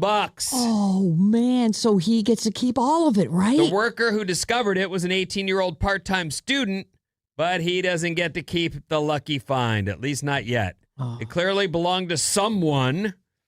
The circumstances are a mystery as of now. The authorities are already trying to track down whose gold it was. I hope the jackhammering guy gets to keep it. Don't you? Well, I hope he reached his hand and at least took a stack of those coins. Pocket a few. Yeah. And then, oh, look what I found. You know, there was a time when you could get away with stuff, but there are cameras freaking everywhere now. Yeah, I'll just be like, is this you? And there's the video of him stuffing both pockets full of gold coins. Remember when your pants fell down when you were trying to leave the job site suddenly? The building site was a former brewery, Oh. and some of the gold pieces had dates related to the 1960s. Oh. So this not that doesn't old. appear to be ancient times. Wow, imagine all that gold from just the 1960s. The young person in question did admit he considered keeping it at first. It's simply just too much. There was no way to get that out I'm of sure there. that weighed a ton, too. Yeah, that's one of those things. You look around and you go, oh, boy. I think I'll sleep easier if I don't. Before I even, get a chance to do this, I'm realizing this isn't happening. And what if it's haunted gold? Haunted. I don't. Well, you're stealing it from someone you don't know, and they might be dead, and they might be like hanging out there with their gold. And now you suddenly got a specter following you around everywhere, knocking things over. You mean an actual ghost? I Yeah, thought you were haunted thinking gold. maybe like, the Belgium mob or something. Oh, okay. Well, also that, right? Is there a mob in Belgium? I don't know. I don't. 800-400-3697. We got so many folks texting in about reasons they broke up, so I'll try to get through a lot of fantastic. these. 209. I broke up with a guy once because his fingernails were an odd shape and his hands were pasty looking. I just couldn't imagine holding those hands forever, so I had to end it. Yeah. You know who I broke up with for a weird reason, and I liked her, but she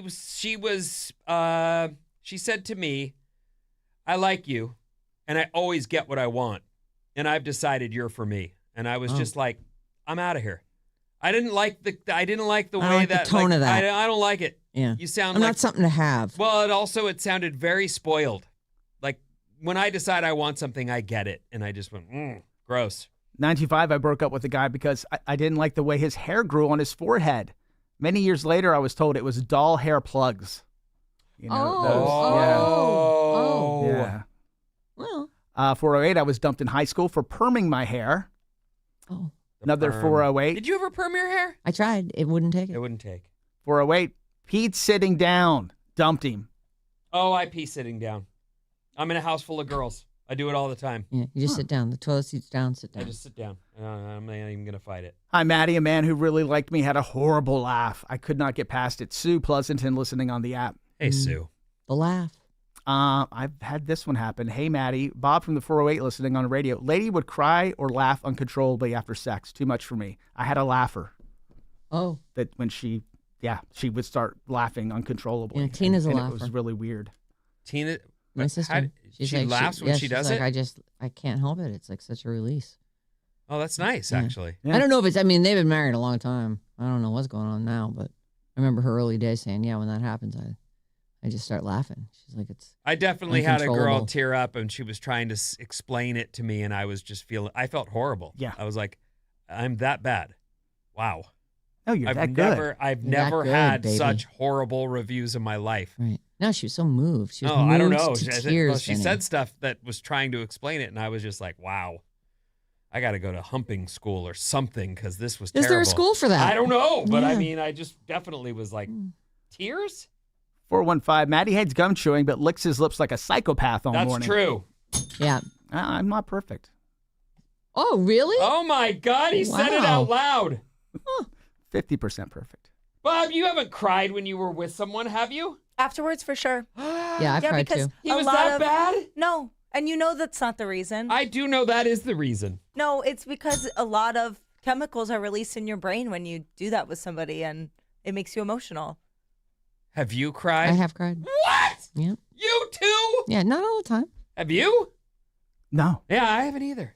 You No. just shout, I love you. I want a high five, and One time I did that.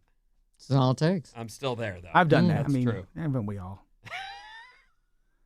No. Sarah dated the My Pillow guy in high school. Allison, Madison, Wisconsin. I don't What get was it. That was guy's his name is Mike Riddell? It's Liddell. Yeah, Oh. Mike Liddell. Oh, okay. Yeah, Mike Riddell. I was friends with his sister, Nikki. We both- Nikki Riddell? Nikki Riddell. We had horses. We both had horses, so that's how I met him. Happy Friday, crew. I once dumped a guy because he told me that he could eat McDonald's every day for the rest of his life. And that's what he ended up doing. And I broke up with another guy when he kept offering me food with almonds in it, even though I told him numerous times, I'm allergic to almonds. Sheila in Daly City. Oh, that is really kind of dark. Yeah, that's Is he trying to? No, he's just an idiot boy. Oh, Oblivious. just an idiot. He Got just it. wasn't remembering because he didn't care He that much didn't because he's care. an idiot. Yep. Well, how many foods do you have available to you that have almonds in them? Almonds and stuff, I guess. Maybe he was going for those like La Roca things. What are those things? Little almond things? No. Roca. Almonds really had a moment, I feel like, a few years ago, too, Oh, well, right? almond milk is huge right now. Like John buys it by the case at Costco. I love Yeah. almond milk. Really? Yeah, he loves it. He puts it in everything. Me too. I use it in my mac and cheese. Oh, instead of regular milk. Mm-hmm. Are you guys lactose intolerant or you just like almond milk? Yeah, I just don't like milk. I'd heard recently that cow's milk was making a comeback, that people were finally starting to go, you know what, I've tried really hard to get into oat milk. Turns out I just like cow milk. Yeah. Anyway. You know, if you have the lactose intolerant, they do that lactose free, and I always thought, oh, well, that must taste like, and it does. You can't tell the difference, and there's a lot less sugar in it. Oh. I know. So I use lactose free milk. I don't even need to, but John and Riley both like that better, and I'm like, it's delicious. It's not sweet. It doesn't have that that milky sweet thing. What's coming up in the trash, Sarah? Oh, I'm glad you asked because it's your first chance at Disneyland after this.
Alice 97.3, Sarah and Vinnie, Alice's morning show. Tickets for Disneyland. Let's do this thing. Take the code word CELEBRATE to radioalice.com. Enter it in. Celebrate. CELEBRATE. Take it to radioalice.com and get it entered. You're in the running at that point for a 4-pack of tickets to the Disneyland Resort. And you'll be qualified for the grand prize vacation. This is the stuff.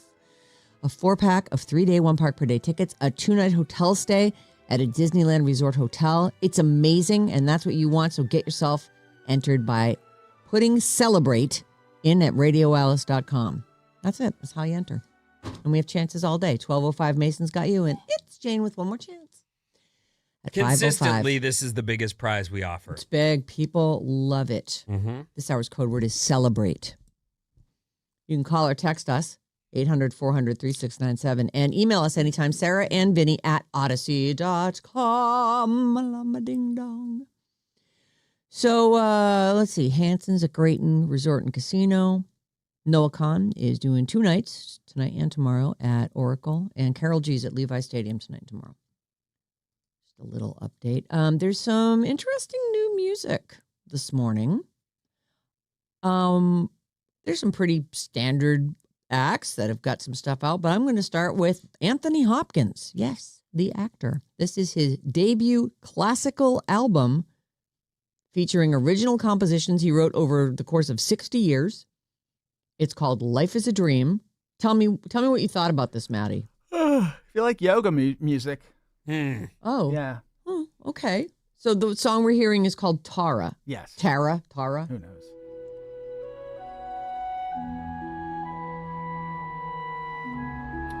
Yep. I'm at the spa. Yep. I've got a cucumber in my water for some reason. I don't know who thought of that or why they do that, but okay. It's not unpleasant. but It's not what I want. You don't like cucumber water? I don't. Do you? No. You want cucumber water? If they have water and cucumber water, when I'm at the spa, Uh-huh. I take the cucumber water. Okay, so at home, do you ever take and slice some cucumber and throw it in your water? No, I would No. definitely be doing that for a drink. Mm-hmm. Yeah, there you go. It's lovely. It's yeah. But yeah, The end. go to the spa. Okay, the next one is Brandon Flowers. That is the guy from The Killers. Yeah, it is. And he'd announced a while ago that his next album is going to be his next solo album was going to be a country album. Yeah. So I'm not surprised. Country's big. It's called Thrasher, but it's a country western album, is what he says. The song is called Plans. So hold me in your arms. I think I'm going under. Take your time with my heart. It's been rattled by the thunder. I will listen to this. The all you got engine.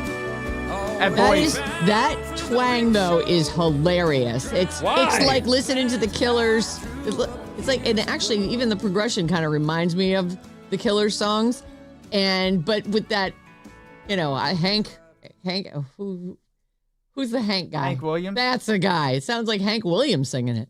Good for you, Brendan Flowers. I hope it works out for you. I hope the Country Music Society accepts you. Oh, they will. Welcome in. Brandon. That was legit. I thought Actually, that it was did. pretty It sounded good. pretty good. You know, I looked at the new music being released, pardon me, this morning, and I don't see him in iTunes as a Oh. release today because I would have absolutely checked that out. I mean, I see the Cramps. I listened to that Check on and the see if drive-in. it should be out. Well, I mean, it's possible he made a deal with somebody besides Apple. Could be. There's a new Weezer album. Their 20th album is out today. It's gold. It's the gold album. Mm-hmm. Every one of theirs is basically a color. The song is called Up in the Clouds, New Weezer. Everybody, can you tell me what you're still doing down there? My head is up in the clouds today. This is cool through headphones. I'm really sorry. Can you tell me what you're still doing down there? My head is up in the clouds today. I love Weezer. Oh, turn that up.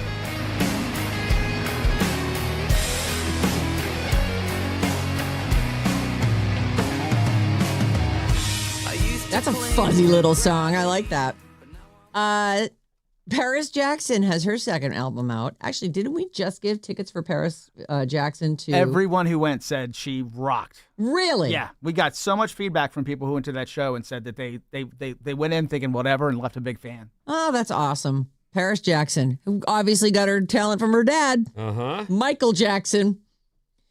Happiest Day of My Life is the name of the record, and that's a song we're playing too, yeah? Yep. This could be the happiest day of my life, but nothing lasts forever. This could be the happiest day of my life, but nothing lasts forever. It's not terrible. It reminds me of something from the 90s, like an L7 or something, or, you know? By the way, Brandon Flowers on iTunes is marked as alternative despite it being a very country western album. Oh, really? Yeah. Huh. I found So it, you did though. find it, though. Yeah. Sam Smith's fifth album is out today. Hazel Eyes is the name of it. We're going to play the title track on this one, too.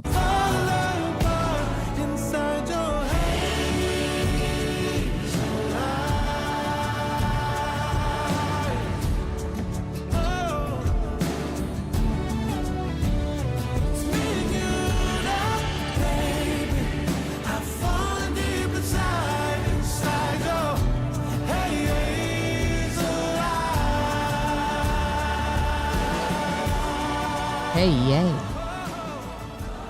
Nice. Well, there It's you a go. very lift up song and only about some eyeballs. It just seems Yeah, like just those eyes, though. They're just so beautiful. I guess. Yeah, it is a fully orchestrated Yeah, like sounding. That doesn't sound like the normal Sam Smith song to me. I thought I was going to heaven. And then it was just Well, we were, about Hazel yes. Eyes. What? Turns out God has hazel eyes. Okay.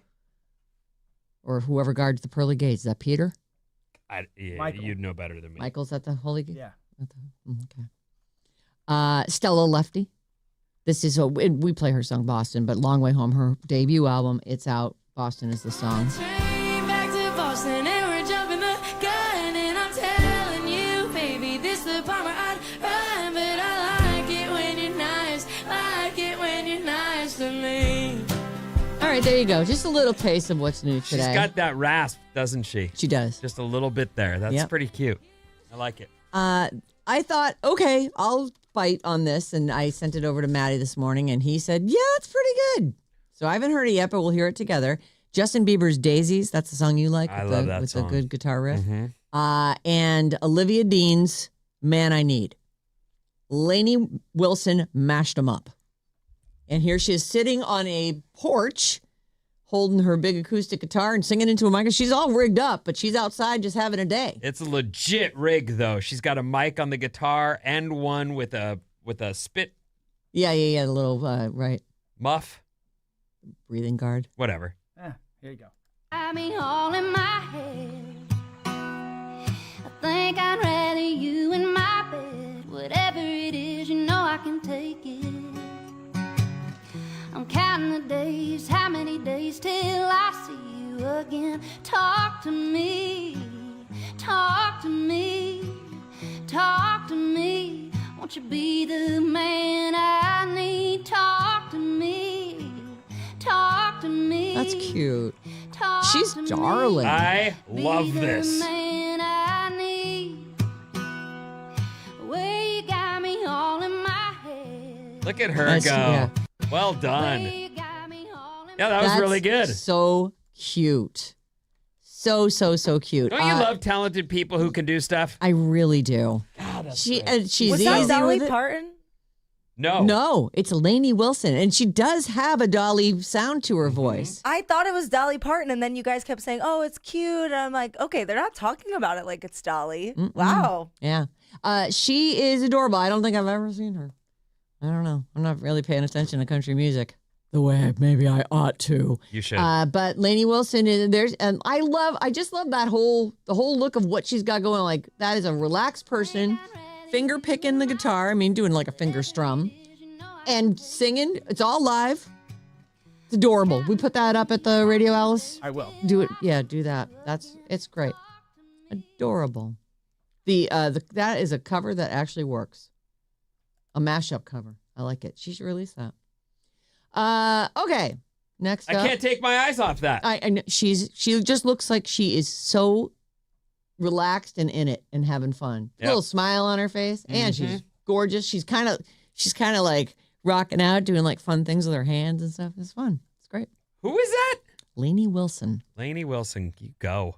What's Lainey Wilson? Is she the Bell Bottom Blues, Bell Bottom Town, Bell Bottom Girl? Stupid bell bottom pants?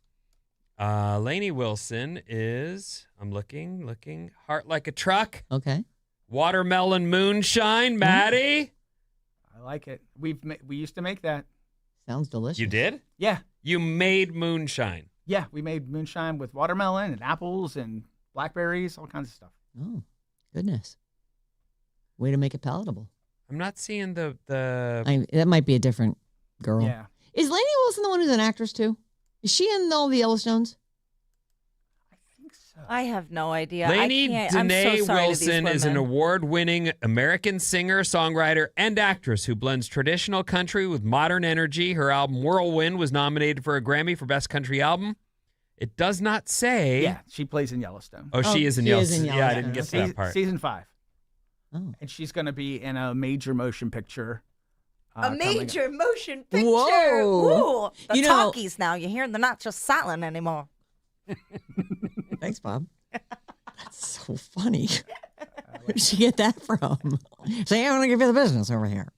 All right, now we're moving on to one more thing I'm going to squeeze in. I think I'll do the Foo Fighters one. Here we go. The Foo Fighters are opening for AC/DC one night only. If you have tickets for the show in St. Louis on September 8th, apparently the band The Pretty Reckless cannot make that date. And the Foo Fighters went, we'll do it. And AC/DC went, yeah, all right. That's fun. I know, it Because is the fun. Foo Fighters could do 3 hours by themselves. They could. And they are the opening band. They are Okay. way bigger these days than AC/DC. For sure. One night thing, Dave Grohl's beyond stoked. In a lengthy Instagram post, he talks about how life-changing it was to discover AC/DC as a kid in 1980.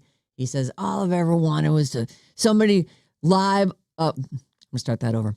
All I ever wanted was to someday live up to the awe-inspiring fury of AC/DC live on stage. An impossible task, by the way. This is literally a dream come true. So if you want blood, you've got it!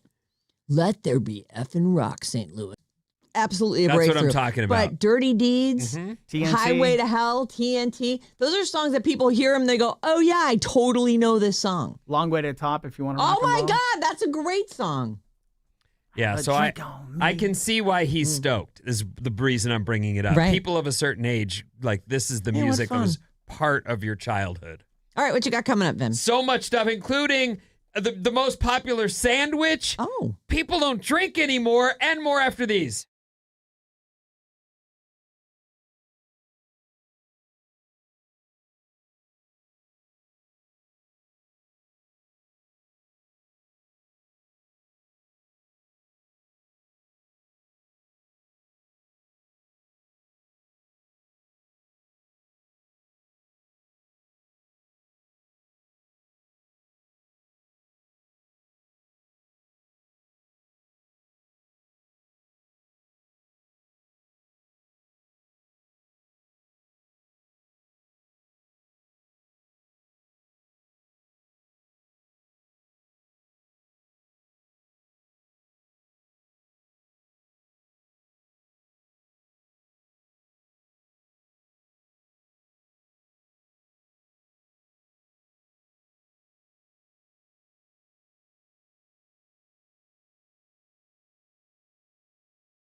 Whoa, whoa, wow, wow, whoa. Wow, wow, whoa. Alice 97.3, Sarah and Vinnie, Alice's morning show coming up. I have a game for you that isn't how old is that guy or when did that happen? Wait, what? What are we going to do about those other two games we always You're not going to love? like this game either, just so you know. All right. You're going to hate all the games because you guys hate fun. Except for you, Maddie. You like fun. I love fun. That's ridiculous. But okay. Actually, he did go, yesterday. Oh, What was yesterday? Was it how old is that guy? I don't know, one of them. Yeah, maybe that one I do. What's up, everyone? This Alice Report is brought to you by Bridge the Gap. Wednesday at 8, it's our generational trivia challenge, Bridge the Gap. This week, Zillennial Olivia, who seems like indestructible. She just keeps trucking along. Yeah. Zillennial Olivia from Napa goes for the three-peat against Gen X challenger Tiffany from Alamo Square in San Francisco. I like Tiffany. She sounds solid. She does sound solid. I will say no listener has yet claimed the El Campeon del Pueblo robe. So this, if Olivia can pull it off, and she is solid. She is. She really is. I'm feeling really good about Olivia. Yeah. Well, good luck. I'm. You know what? Thank I like. you. It's hard to pick a favorite because I feel like they're both listeners, and I like them both, and I appreciate them both. So it makes it easy. We're just hosting a game. They're playing off against each other. All right. The young versus the older. Youngish. As we broadcast live from downtown San Francisco in Studio 9, Hello. it's still cloudy here. Mm. Clouds, but a high of 80 today. Okay. All right. Americans drinking. Yes. I feel like I've been out of the scene for many, many years, so I don't know what the party people are into, but it turns out there aren't that many party people left. The youngsters aren't that into it. Bob, Vincenzo. do you still like to go out and get ripped, or are you like, I'd rather smoke some doobie weed and chill, or do you want to go out and have 10 drinks and see what happens? I love to go out and have drinks, but it's definitely over the years transitioned slowly but surely towards more chill, You're not getting hammered and waking up the next morning and going, I sure hope nothing bad happened.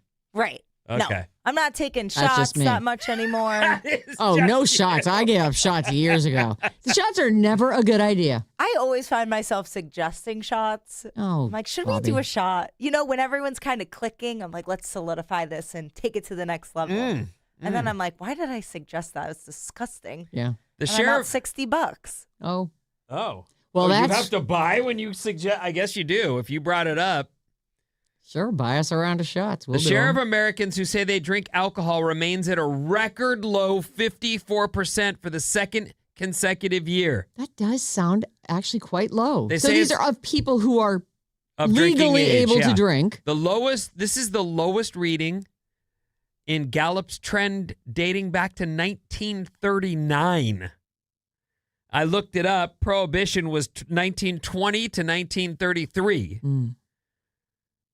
But that's pretty low. Self-reported drinking fell over the previous 3 years from 62% in 23, 58% in 24, 54% in 25, and we're holding steady again this year at 54%. Is it possible that weed has affected those numbers? I'm sure that it has, but you also know that your kids and that generation in general isn't as interested in getting ripped. Your son, who has a mom that loves to party, his dad loves to party. You guys throw parties, drink, and jam regularly. Yes.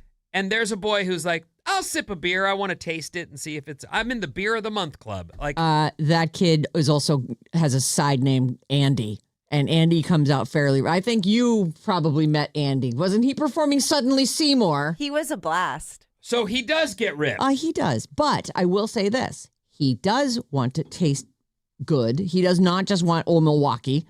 And he also is like a craft. He likes to go to restaurants where he's a foodie too. So it's annoyingly The expensive. whole thing, huh? So he wants to go out and he wants to try all their different drinks. He's into the signature cocktail thing. Like that's his thing. He tries to recreate them at home.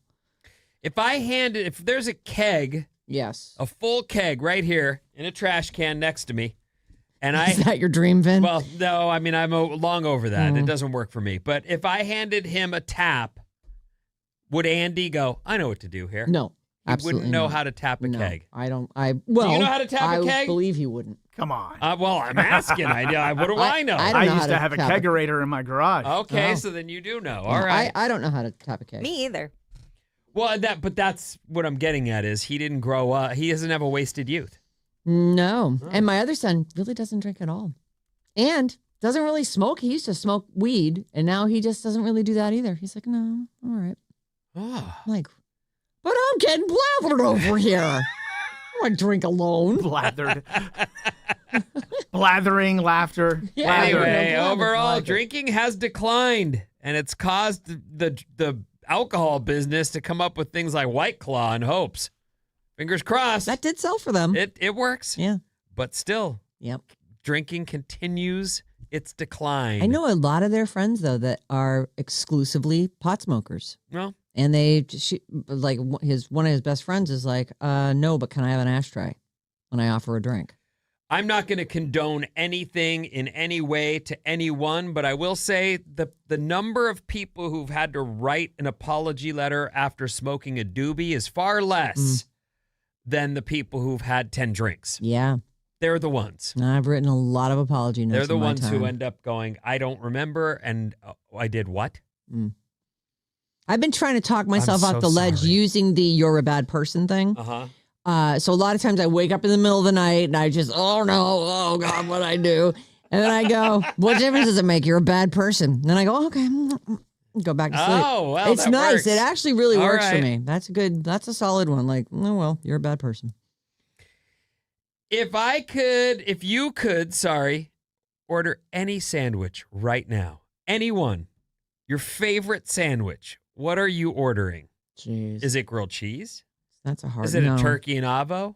No. Are you, I don't know, an Italian sub? How about roast beef with brie, with arugula on it, and mustard on one side and horseradish on the other side? Oh, stunning. Yeah, it's a good one, right?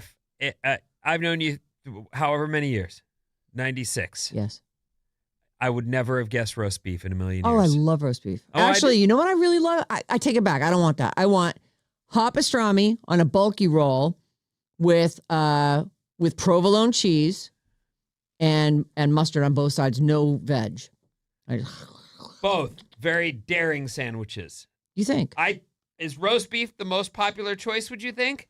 No, I bet you turkey's the most popular. Oh, I think- Turkey is Oh. the most I popular. like it, and I'll take it. Oh, but John does a turkey, and he'll take cranberry sauce and put it on there. And actually, Bob does turkey. No. No turkey on that? Chicken. Okay. Do you get sliced chicken? Or just chicken From pieces? Trader Joe's, we get just chicken. Oh, the Or- fake chicken. It's so good. Now they have rotisserie chicken that's already like all pulled off and packaged, and that's amazing for salads and sandwiches. Oh, or whatever. Pre-picked chicken. Yeah. You might as well have that delivered. Might Maybe as they well. could eat it for you too. I want to eat it. Why are you taking away the good part? Turkey sandwiches and grilled cheese sandwiches were the most common on the list of people's favorite That's sandwiches. my favorite sandwich. Turkey lovers in many states, the most states, and West Virginia and Bad Virginia are on that list, just so you know. Oh, actually, I take that back. They went grilled cheese. Oh, Virginia. West Virginia or Virginia? Both. Both. Grilled cheese is good, but I get about halfway through and my bad feelings about eating just a buttered cheese blob catch up with me. Because like the craving is, I'm halfway done with the thing. So sometimes I try to like not eat the second half. And then you might as well just throw it out because nobody wants that thing later. Sarah Clark for Yeah, $10 million. Yes. What is the favorite sandwich in California? And I'll give you a hint. It's not turkey. Is it meat at all? It is meat. It is a meat. The favorite. I can't believe it. I would have lost this. A BLT with avocado. Now, I would have said that before I would have said pastrami on rye In that's California? in That's California. very hard to believe. Also on the list was New York and New Jersey, but California, pastrami. What even is pastrami? I don't know. Is it It's a- pork? I think it's corned beef. It's beef. It's been. It's beef. Yeah. But it's like cooked. It's like a corn. It's been It's- yeah, it's been the in a peppercorn. marinade, Right. and then And then they it's slice it really thin or and they leave all the fat on it. And then they fry it up and they put the cheese on it and then they put it on the sandwich. As you would say. Is I anybody do say got? Is bologna and cheese anywhere? Because I Yeah. like Bologna sandwich is loved by 2 states, Kentucky and Tennessee. Oh, I love a good bologna and cheese on Wonder Bread. really? Yeah. What are you using for a condiment? Maybe a little mayo, but I mean, I just like to squish it down and just, like I still like from being a kid. Soft food. Yeah. That's like a cheeseburger at McDonald's. There's meat in there, but you don't know it. There's no resistance. There's It's just- nothing. It's just the softest thing in the world. I mean, I don't make them, but I do. When's the last time you had one? I had one when we go hunting. Somebody brings bologna, and so I'll make bologna sandwiches to take out hunting with me. Yeah. We had Tom Arnold, the comedian, the guy who married Roseanne. He came in one time and he said him and Chris Farley would go to McDonald's and they'd order 1 million of those cheeseburgers. And he was like, that was his thing. He called it soft food. And they would just hammer those things. He's like, we would just eat them like too many to even know the number. That sounds like a blast. But he also went on to say, he's also a guy, he goes, I will stay on a treadmill all day so that I can eat a whole cake. I eat the whole cake.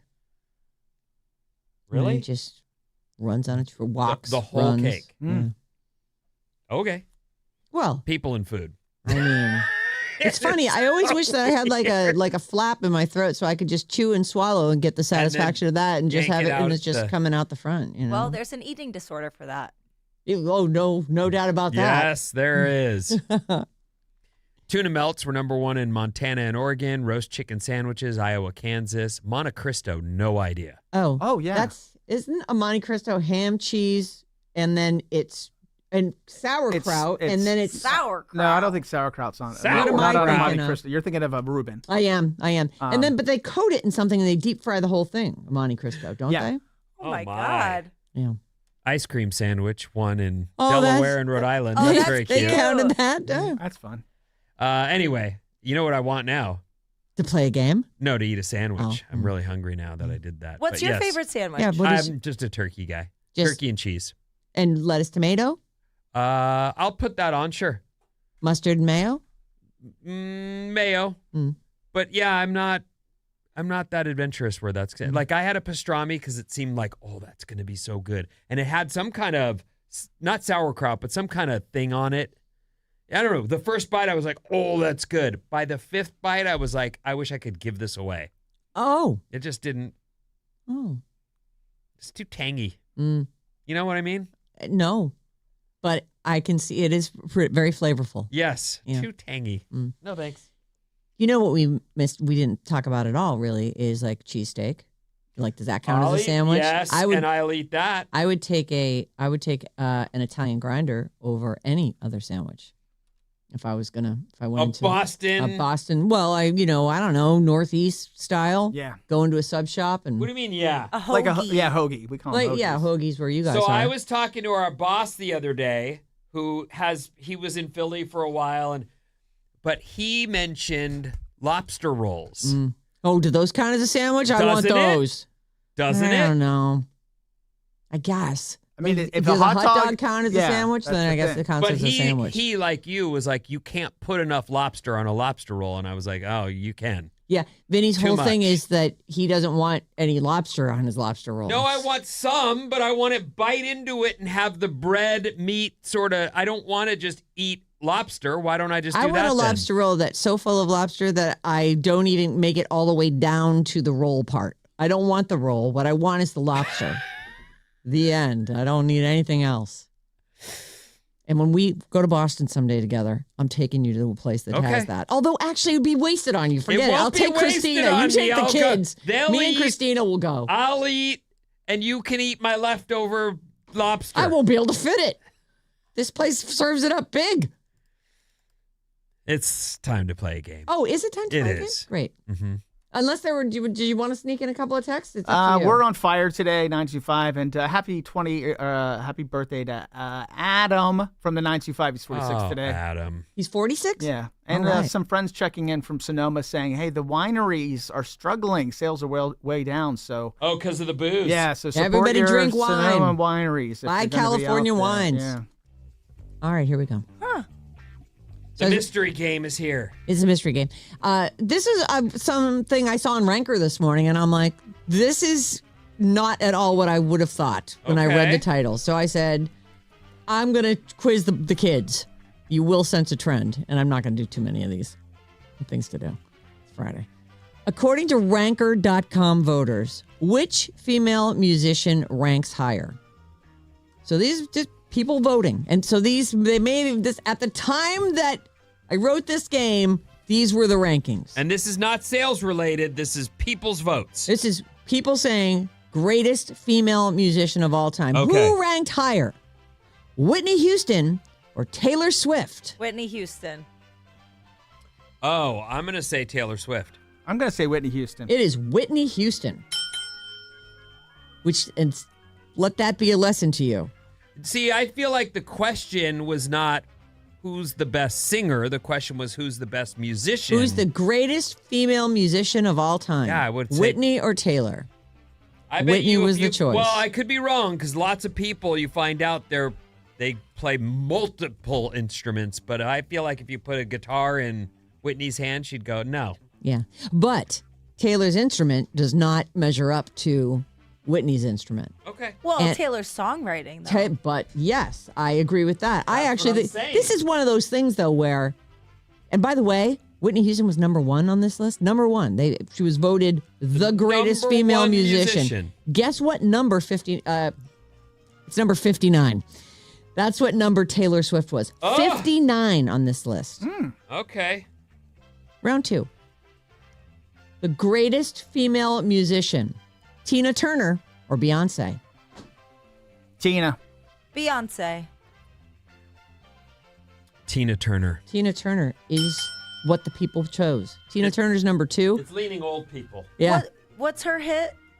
What's I don't- love? yeah, got what's to like do, that got actually, to yeah. do with it? Right. And a I private mean- dancer. Yeah, and her with Ike. Oh, you know, yeah, sure.